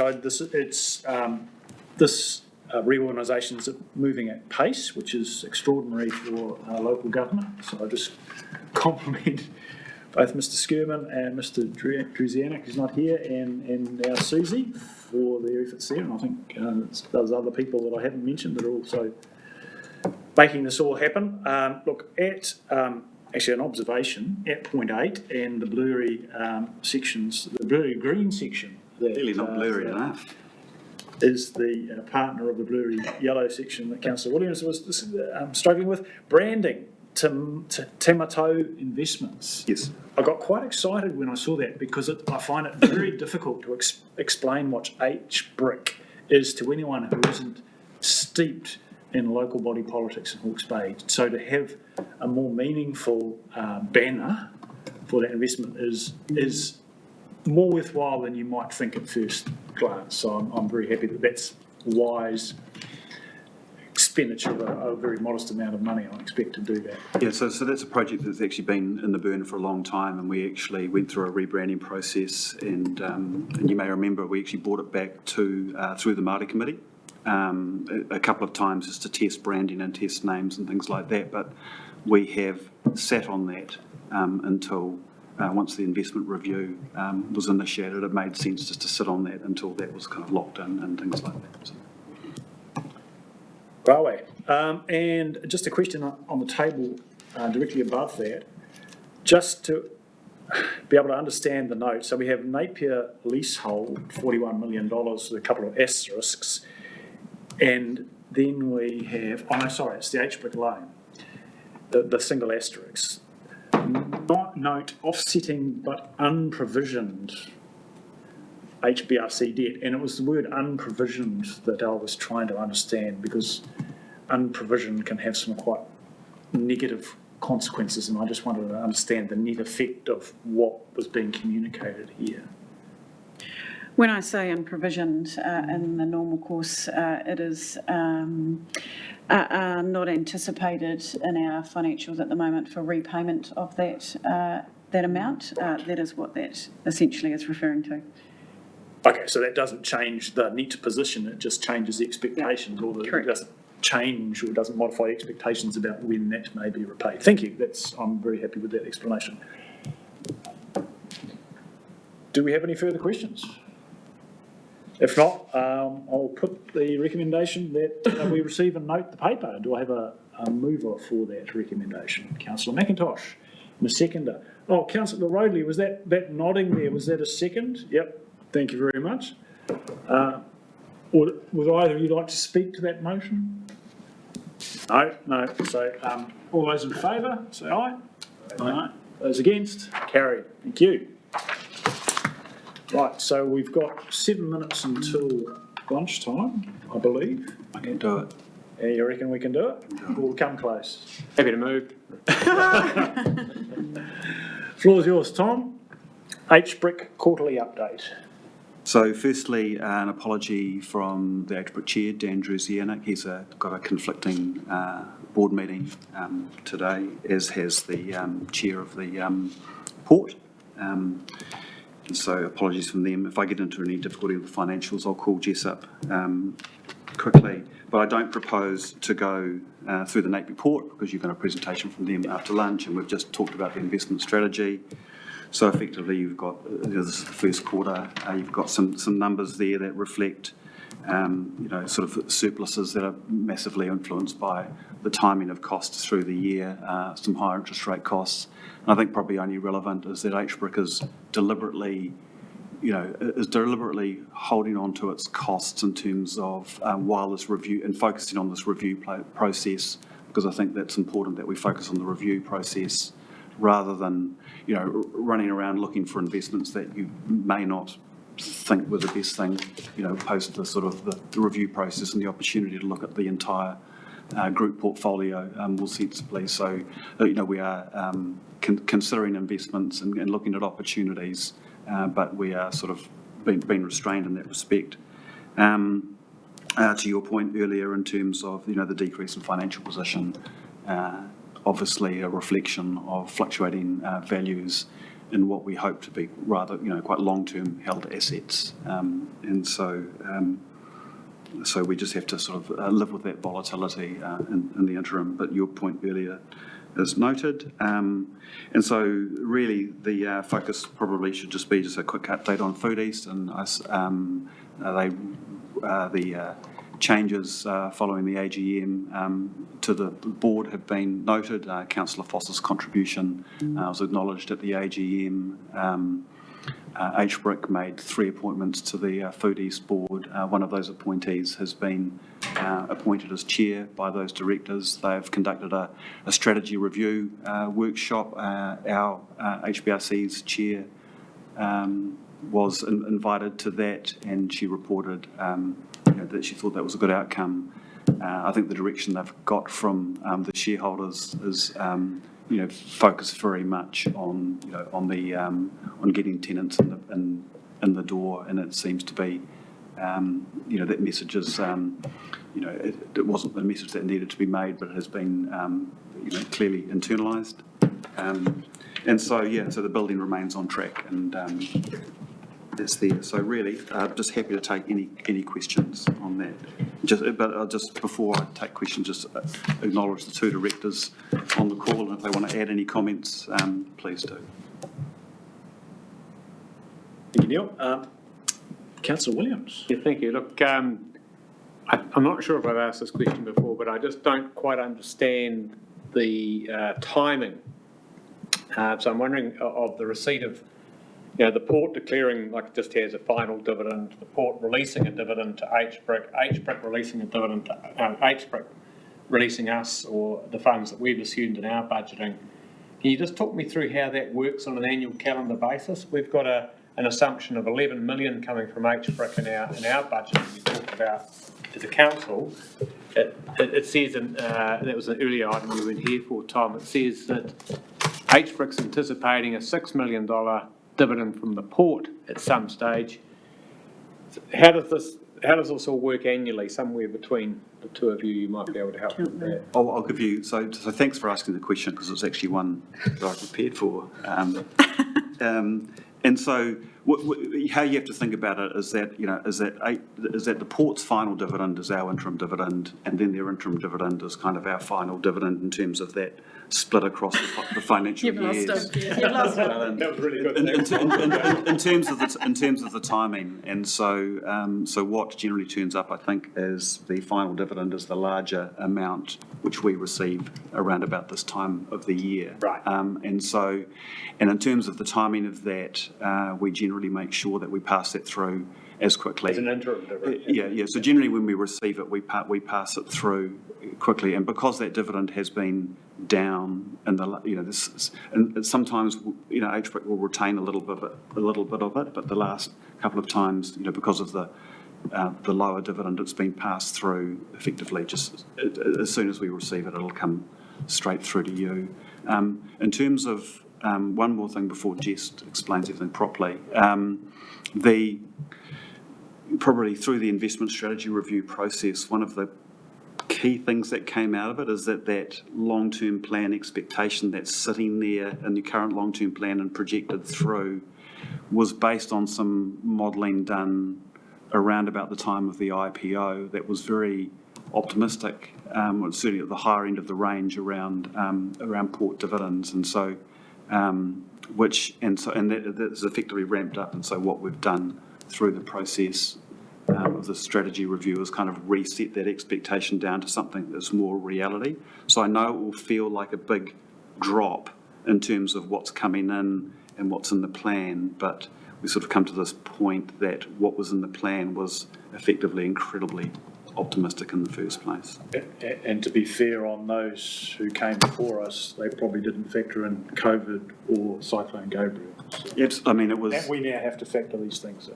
Yeah, the good thing is, the Napier Port IPO was obviously, a wonderfully well-timed event for, this organisation, and the ratepayer because of it. And as a result, you have a future investment fund, that can operate to work. Essentially, it's a pass-through as and when received, final becomes interim, interim becomes final sort of thing. Yep. And both organisations are 30 June, end of financial year. HBRIC and HBRC are. Port? September. September, which is why the timing's hence. slightly out. Yeah, gotcha. Hence. Now that, thank you. Thanks, Chair. Look, I don't think we're pushed for time, but we're at 12:45 now. So if there are no more questions of Tom, Jess and Susie, then I'll ask for a mover that we accept the report. And Mr. Williams put his hand up pretty quickly, and Councillor McIntosh has just seconded that. All those in favour, say aye. Aye. And all power to you. Against? Carried. Thank you. So now we are adjourning for lunch. We will be coming back, Ben, back into public in half an hour's time. 1:15 for anyone who wants to view the Napier Port report. And then we'll finish up after that by going into public excluded, assuming that we pass those resolutions where we just have some minutes to accept from previous public excluded sessions. So thank you, and it's lunchtime, and welcome to members from Port of Napier who've just walked in.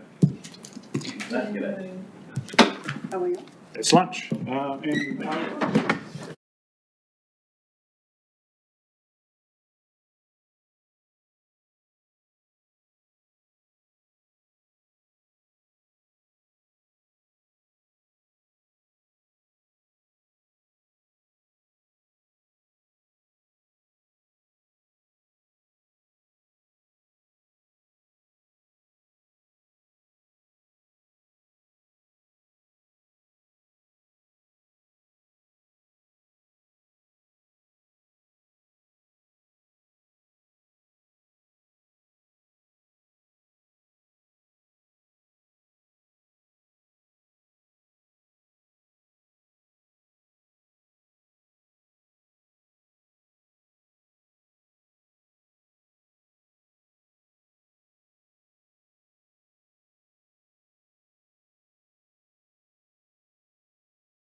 You don't have enough, Do we not have a quorum? yeah, you've lost quorum. Give them back.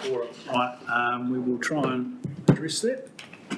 Have we lost Peter? Eden I think he was on the phone. So we think Peter's still here, but Peter's still on the phone, and You're only got information, so. yeah. Yeah, I think we will just carry on. I'm not sure if we don't pass the resolution at the end of it, that won't be the end of the world. Look, so welcome to any viewers online. We have, for the first time, the opportunity to hear in public a report from the Port of Napier on their performance.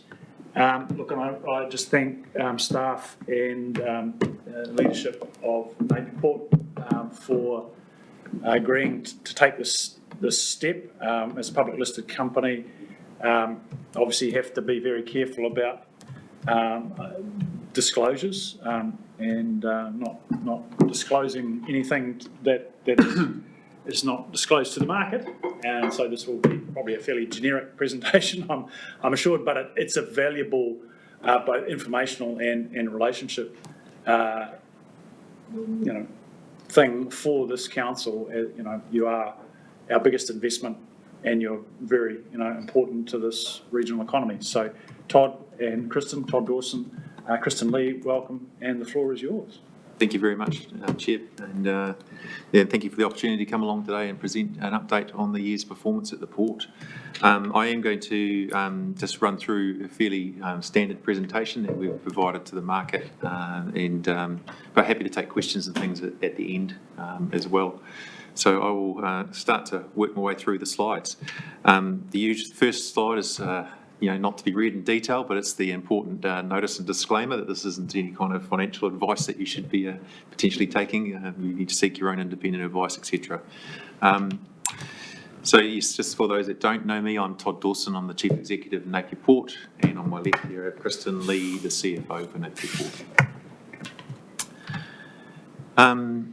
So I will start by saying the year started very strongly, which led to growth in volumes and revenue in the first half. It also demonstrated our capability as a port to deliver under normal operating conditions. The production outlook for many of the trades was good, and labour shortages in the primary sector were easing. Shipping schedules had stabilised and berthing windows re-established across Napier, Tauranga, Auckland and Lyttelton ports. Te Whiti Wharf was aiding more flexibility and availability. We had additional shipping services calling and good volumes in revenue across a wide range of cargo types. The arrival of Cyclone Gabrielle on the 13th, 14th of February dented into the rebound that we were seeing post-pandemic. Napier Port's infrastructure held up well, and fortunately none of our people were injured, and as a result we could immediately begin our role as a critical lifeline asset for the region, with the region relying on us for urgent supplies, including fuel, recovery equipment and medical supplies. Best way we could support our community and customers was being able to resume operations as quickly as possible. With our generators on port, we also had enough energy for our own operations, and we were able to lend generators to the regional airport and medical centres in order for them to reopen also.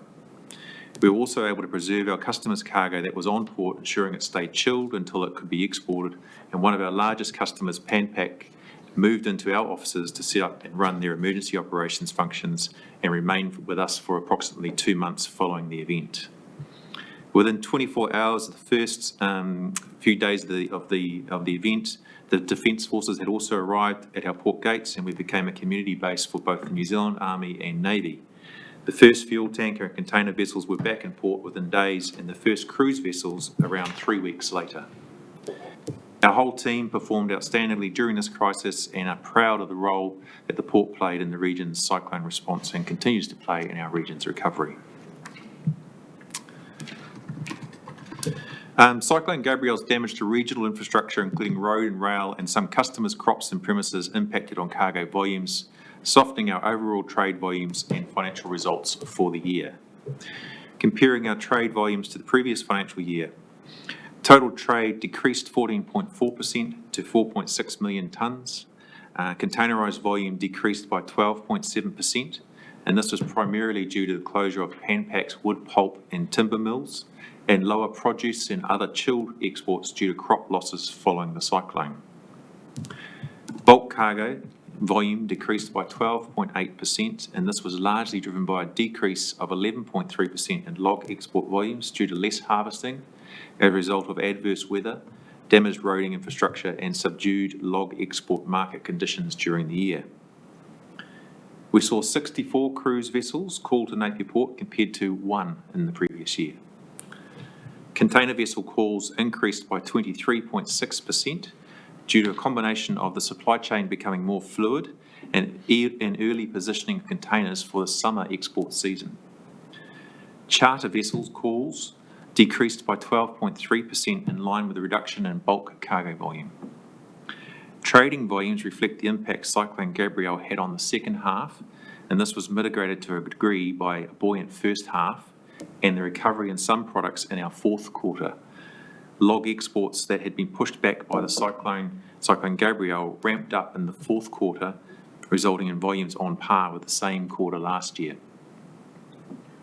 Containerised cargo for canned goods, apples and pears, meat and fresh and other chilled produce was also on par with the same quarter last year. Containerised wood pulp and timber volumes continued to be reduced due to the closure of Pan Pac's wood processing facilities. In terms of revenues increased 3.4% to a record $118.4 million, and this is primarily due to the return of cruise, average revenue per unit increases linked to our investments in infrastructure and additional customer services on port, such as log debarking, and a recovery in some trades in the fourth quarter. The result from operating activities decreased 7.1% to $37.2 million, but was ahead of our latest earnings guidance. Business interruption insurance income of $7.25 million as a result of Cyclone Gabrielle was recognised, and this contributed to good operating cash flow during the year. Net profit after tax decreased 18.8% to $16.6 million due to depreciation and finance costs following the completion of Te Whiti Wharf.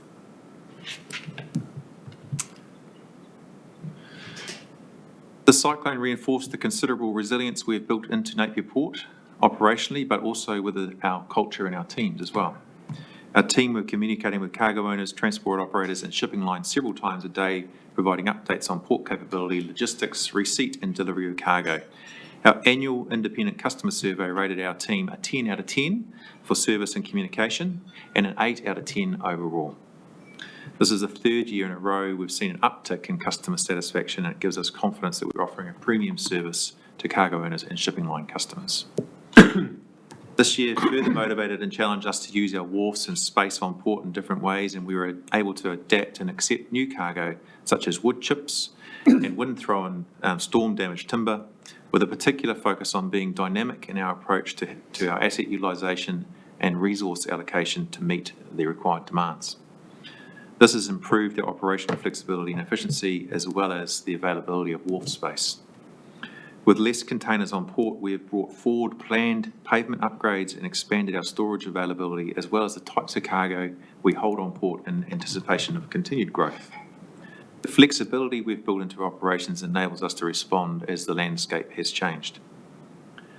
With rail to the port being out of service for approximately 8 months, a significant road bridging operation was set up in partnership with KiwiRail and local transport operators, and this partnership kept most of our outer-region cargo volume coming through to Napier Port.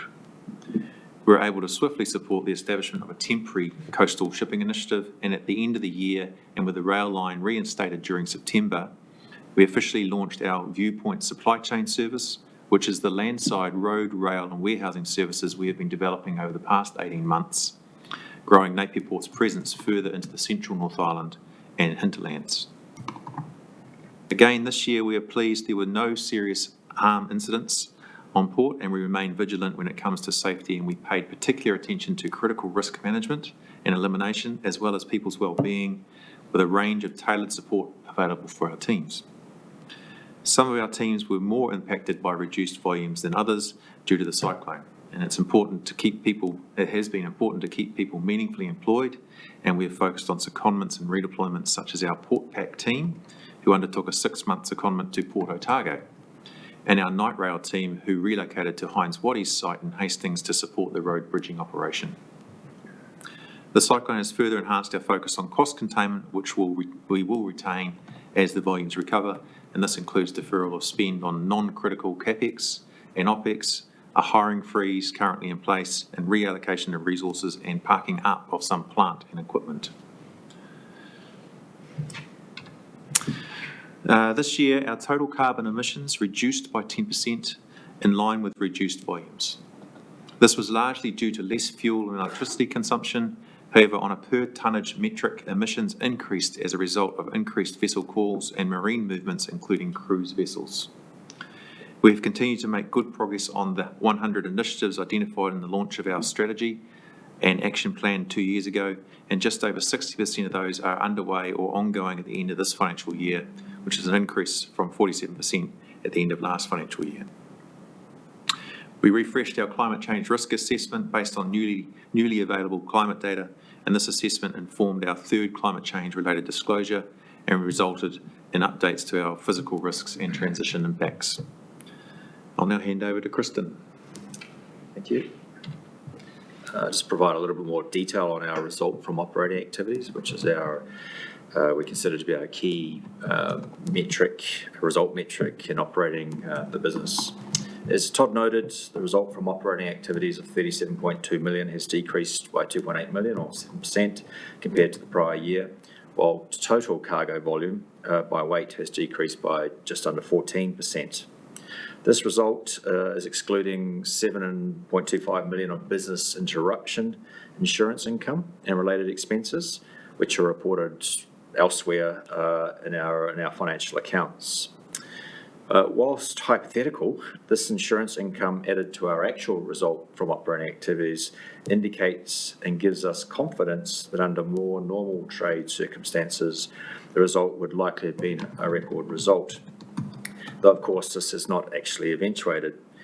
This is further supported by the fact that in our half-year result, to the end of March, our result from operating activities was up by 5.5 million, or 33%, on the prior comparative period the year before. As shown in the waterfall chart on the left, the majority of the decrease in the result from operating activities is attributed to lower trade volume. This drop in cargo has had a negative effect of just over 14 million compared to the prior year. This was partly mitigated by the return of cruise, a positive contribution of 5.3, or an increased contribution of 5.3 million. Our continuing proactive approach to growing revenue through tariff adjustments and additional services is represented in the chart as ARPU, which is average revenue per unit, which Todd mentioned, is greater than our operating expense growth during the year, and positions us well to grow earnings as cargo volume returns. The chart on the right supports this confidence by showing the relationship between the result from operating activities and trade volumes over the last 5 years. The left-hand side is the result from operating activity and corresponds with the red bars, and the right-hand side is our volume, total volume by weight, the black line. In addition, the chart on the right there highlights the significant disruptions faced by the business over 4 of the last 5 periods. And back to you, Todd. Thanks, Kristen. So looking ahead now, we are relatively optimistic about the year ahead in Napier Port's future. Road and rail to Napier Port is back online, and the primary sector is showing its innovation and resilience as it has done before. The prospect for our key customers and cargoes continues to be positive. Pan Pac's timber and pulp operations are expected to start in the coming months and to be fully operational by the end of calendar year 2024. Several major apple exporters suffered less permanent tree damage than initially thought and have already replanted or commenced replanting, signalling their long-term confidence. Logs picked up in the last quarter and continued into October and November. A new forestry export customer has commenced exporting from Napier, and log debarking operations continue to be in high demand and are performing well. Forest estates in our catchment area are still maturing. The cruise season looks to be our busiest on record, with 92 confirmed bookings, and we have confidence in this industry's bright future as well. With wharf capacity, operational flexibility, and services on port, and our new Viewpoint supply chain, Napier Port is well placed to receive and process cargo from across the whole North Island. In the short to medium term, earnings growth will be linked to the recovery of volumes, together with efficiencies and yield management from the investments we have made in infrastructure and customer services on port. In addition, earnings will be supported by business interruption insurance in the short term. That concludes the formal part of the presentation. I'm now happy to, and Kristen's happy to take questions. Thank you, Todd. Thank you, Kristen. That's a very good start. Do we have questions? Councillor Williams.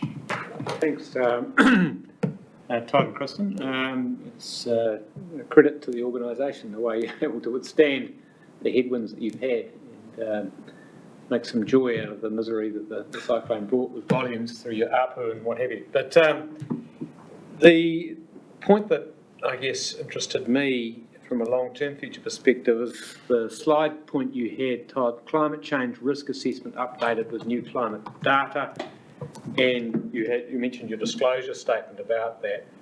How do you see climate change presenting risks to the port, and how's that spelled out in terms of your strategy for handling that? Probably a couple of key areas, Martin, that we see will likely impact the port in the future is what changes in the climate is going to bring to the types of cargo that potentially are going to be presented to the port in the future. Obviously, more extreme weather events and things such as we've recently experienced and seem to be experiencing more frequently is something that we need to think about and plan for as well, not only from a port infrastructure perspective and resilience of the port itself, but equally the infrastructure that feeds the port, the road, the rail network, the bridges and things like that. But equally, what's the impact of those events on some of our major cargo types? We've seen the likes of pan-pack, wood, pulp, timber, logs, significantly impacted by Cyclone Gabrielle, how often and how frequent, or how big and how frequent are those events likely to be in the future. The actual technical part of looking at what's the data that supports our new climate disclosures reporting is interesting in terms of what it's predicting, in terms of things like sea level rise and what we need to plan for in terms of port infrastructure. Our challenge at the moment is I would say, how reliable is the data that we are using to inform our planning, and how much weight do we put on that in regards to our future planning for capital works, for example, in the port. Those are probably the two or three things that are weighing on our mind around these areas at the moment. Can I ask one more question? Sure. North versus south, road corridors, resilience, from a volume, from a profit, whatever perspective you have, how much is the port a story about what's coming from the south versus what's coming from the north? There's a big focus now in the State Highway Corridor. It's in the freight distribution strategy. There's been commentary around that from investing in the corridor for new road alignments, that sort of thing. What's the port view of the north versus the south in terms of strategic significance to yourselves? Is that a choice? No, it's more a pie chart. Yeah. Look, I would say that the majority of our cargo comes from sort of more from the south, but what we are seeing is that the strategic importance, in particular State Highway 5, for access in and out of the region is vital, both from a domestic cargo perspective as well as import and export cargo, and for the future as well of not just this region but equally the North Island, the access in and out, in particular connecting to those other key markets such as the Waikato Bay of Plenty in Auckland, Northland, for this region is vital for industry, for domestic movement of goods, for public transport, tourism, all those needs. State Highway 5 is vital in our view to keep this region flowing. I think I threw you off the scent slightly. I was actually referring to State Highway 2. Right. equally as Road important. and rail. I mean, Yeah. I think, again, the cyclone really highlighted for us the fragility of the network. As soon as a few roads were taken out of action, we all quickly saw the effects of that in terms of congestion, the hours that it added to commuting time, as well as transport time of goods to and from the port. It was significant for the region, and it showed to me that the capacity of the network is quite fragile. It's not really there. So with the growth that we see in the region coming over the next, let's say 5 to 10 years, we could easily end up in quite the same position that we saw ourselves post-cyclone, with just not having a network, a roading and rail network that's got enough capacity to support that level of growth. Thank you. Right, no other questions at this time, so I'm going to have a go. Sorry, I just got a question. Oh, yeah, you go, Peter. Following Christian, it's just around the silt. Obviously, there's been a lot of silt being deposited on the reef, on Pani and that. And I'm just wondering if in your modelling and that with the silt you deposited on that northern end of Pani and that, whether you've seen any movements or are you monitoring the effects? I think Neil would come through and they've done some modelling. A lot of silt being deposited, logs have been deposited, obviously with the project you've done previously and dredging, and that is, there been any effects on the movement of that silt from that previous project? You're talking about whether there's been any movement of the Just the build disposal up from the wharf project. and then flowing through into that. Obviously, there's a lot of silt, a lot more silt in that, and I don't know. The modelling was never done with the cyclone, but so we do constant monitoring post the development of Sixth Wharf. We did it all during the development of Sixth Wharf as well, and post of the turbidity in the water, the movement of deposits. Particularly from where our offshore disposal area was for the dredging material through and towards Pania. That's indicated that there hasn't been any negative effects on terms of the movement of sediment from that area through to Pania. Obviously, the event of the cyclone has had a massive effect in terms of the amount of silt that's gone out into the whole Hawke's Bay. And I'm aware that there's some studies that have been done recently around looking at what are those deposits and identifying where debris and things has ended up as well. We are aware through the monitoring that we do with Pania that there has been a significant amount of sedimentary deposits all over Pania. It's quite dirty at the moment, but the marine life seems to be bouncing back. I'm talking anecdotally, I'm not talking scientifically, but that's what I'm hearing from the work that we're doing around monitoring of Pania in particular. yeah, because it's just good to hear with yourselves monitoring and getting that data on the reef. It just gives us a different perspective on, I suppose what that environment was in, and you'd have a before and after shot of the environment, of Pania prior to the cyclone. Yeah, that's right. So there's continual surveys being undertaken by ourselves and others on the conditions under Pania, but also around some of those new artificial reefs and things that we've also established. And at this stage, it looks like from the surveying that we're doing is the fish life and stocks have been bouncing back quite significantly. There was definitely a dip off post cyclone, but that seems to be coming back quite nicely at the moment. So it's pleasing to see. Okay. Todd, just leading on from that, there's your cultural monitoring and framework that was developed a couple of years ago was certainly leading in Hawke's Bay, if not the country. As I recall, at that stage, the measurement side of that was the next sort of cab off the rank in terms of the development of that monitoring index. If we're interested in that, where do we find that information? Are you publishing that now, or is that still work in progress? And what are your intentions around that? Yeah, we can provide that. It's not published at this stage. We're working with Ngāti Kahungunu as well as the contracted party to support that long-going monitoring activity. But yes, we can provide that information back to the council on that. Yeah, we have to think about how we deal with that, and I'm interested in staff's point of view. But it would, it's a logical extension, and I guess you'll be thinking about that in terms of public engagement around that sustainability. That when it's refined, that you'll bring that into the public. And I'm not sure whether we need to see it before that, but we'd certainly be interested. It's certainly information that we like to make publicly available. Yeah. Thank you, Councillor McIntosh. Yeah, this might be in the too hard basket, but I'll ask it anyway. Do you have any comments around your share price relative to where it might be with your performance and also alongside other ports, you know? Like, Look, probably the answer we would give is that, we focus on the areas that we can control, which is, directly what we can influence here in the port. There's a lot of dynamics that are driving equities markets at the moment. I wouldn't want to speculate on what they might be and whether or not our share price is where it deserves to be. However, we make sure that we just concentrate on what we can and can control. you might say that. Oh, kia ora. So I do have another question.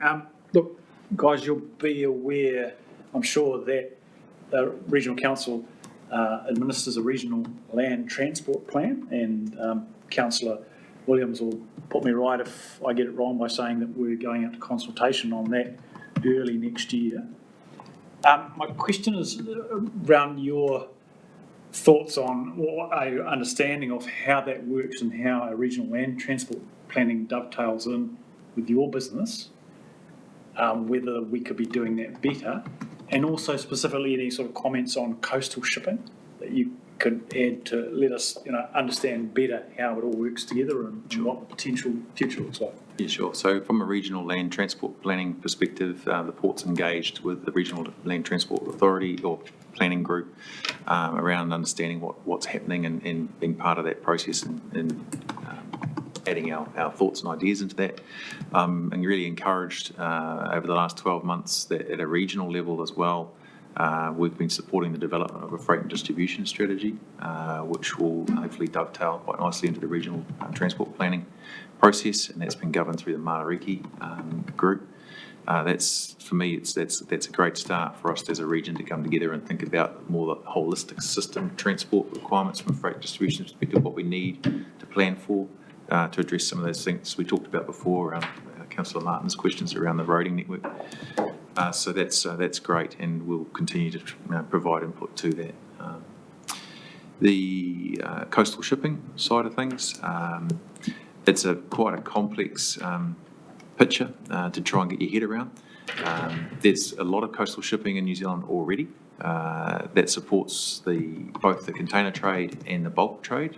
There's a lot of coastal shipping that goes on around New Zealand that's supporting and primarily the bulk trade. When I mean bulk, I mean aggregates and fuel, those sorts of things, domestic coastal shipping.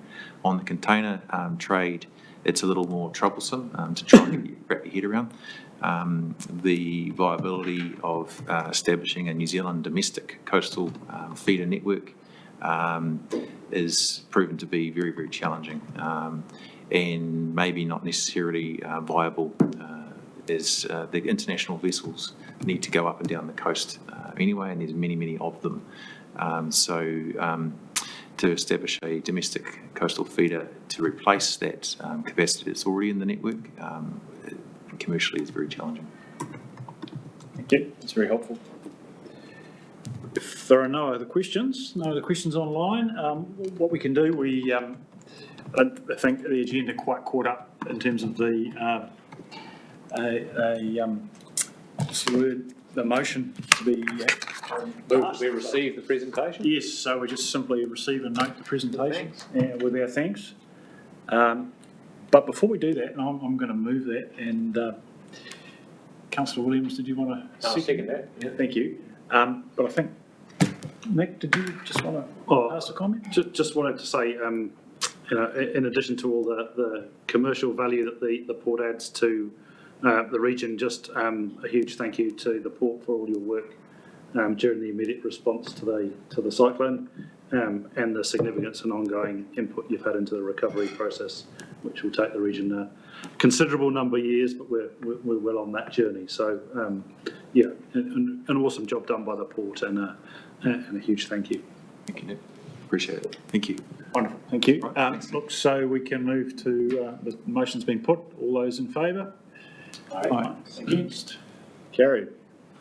Thank you both very much for your time. Thanks. Thank you.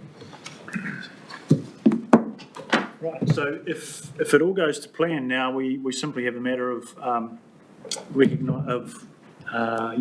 accepting some public excluded minutes. We've got 2 lots of them, but we will have to move into public excluded in order to execute that move.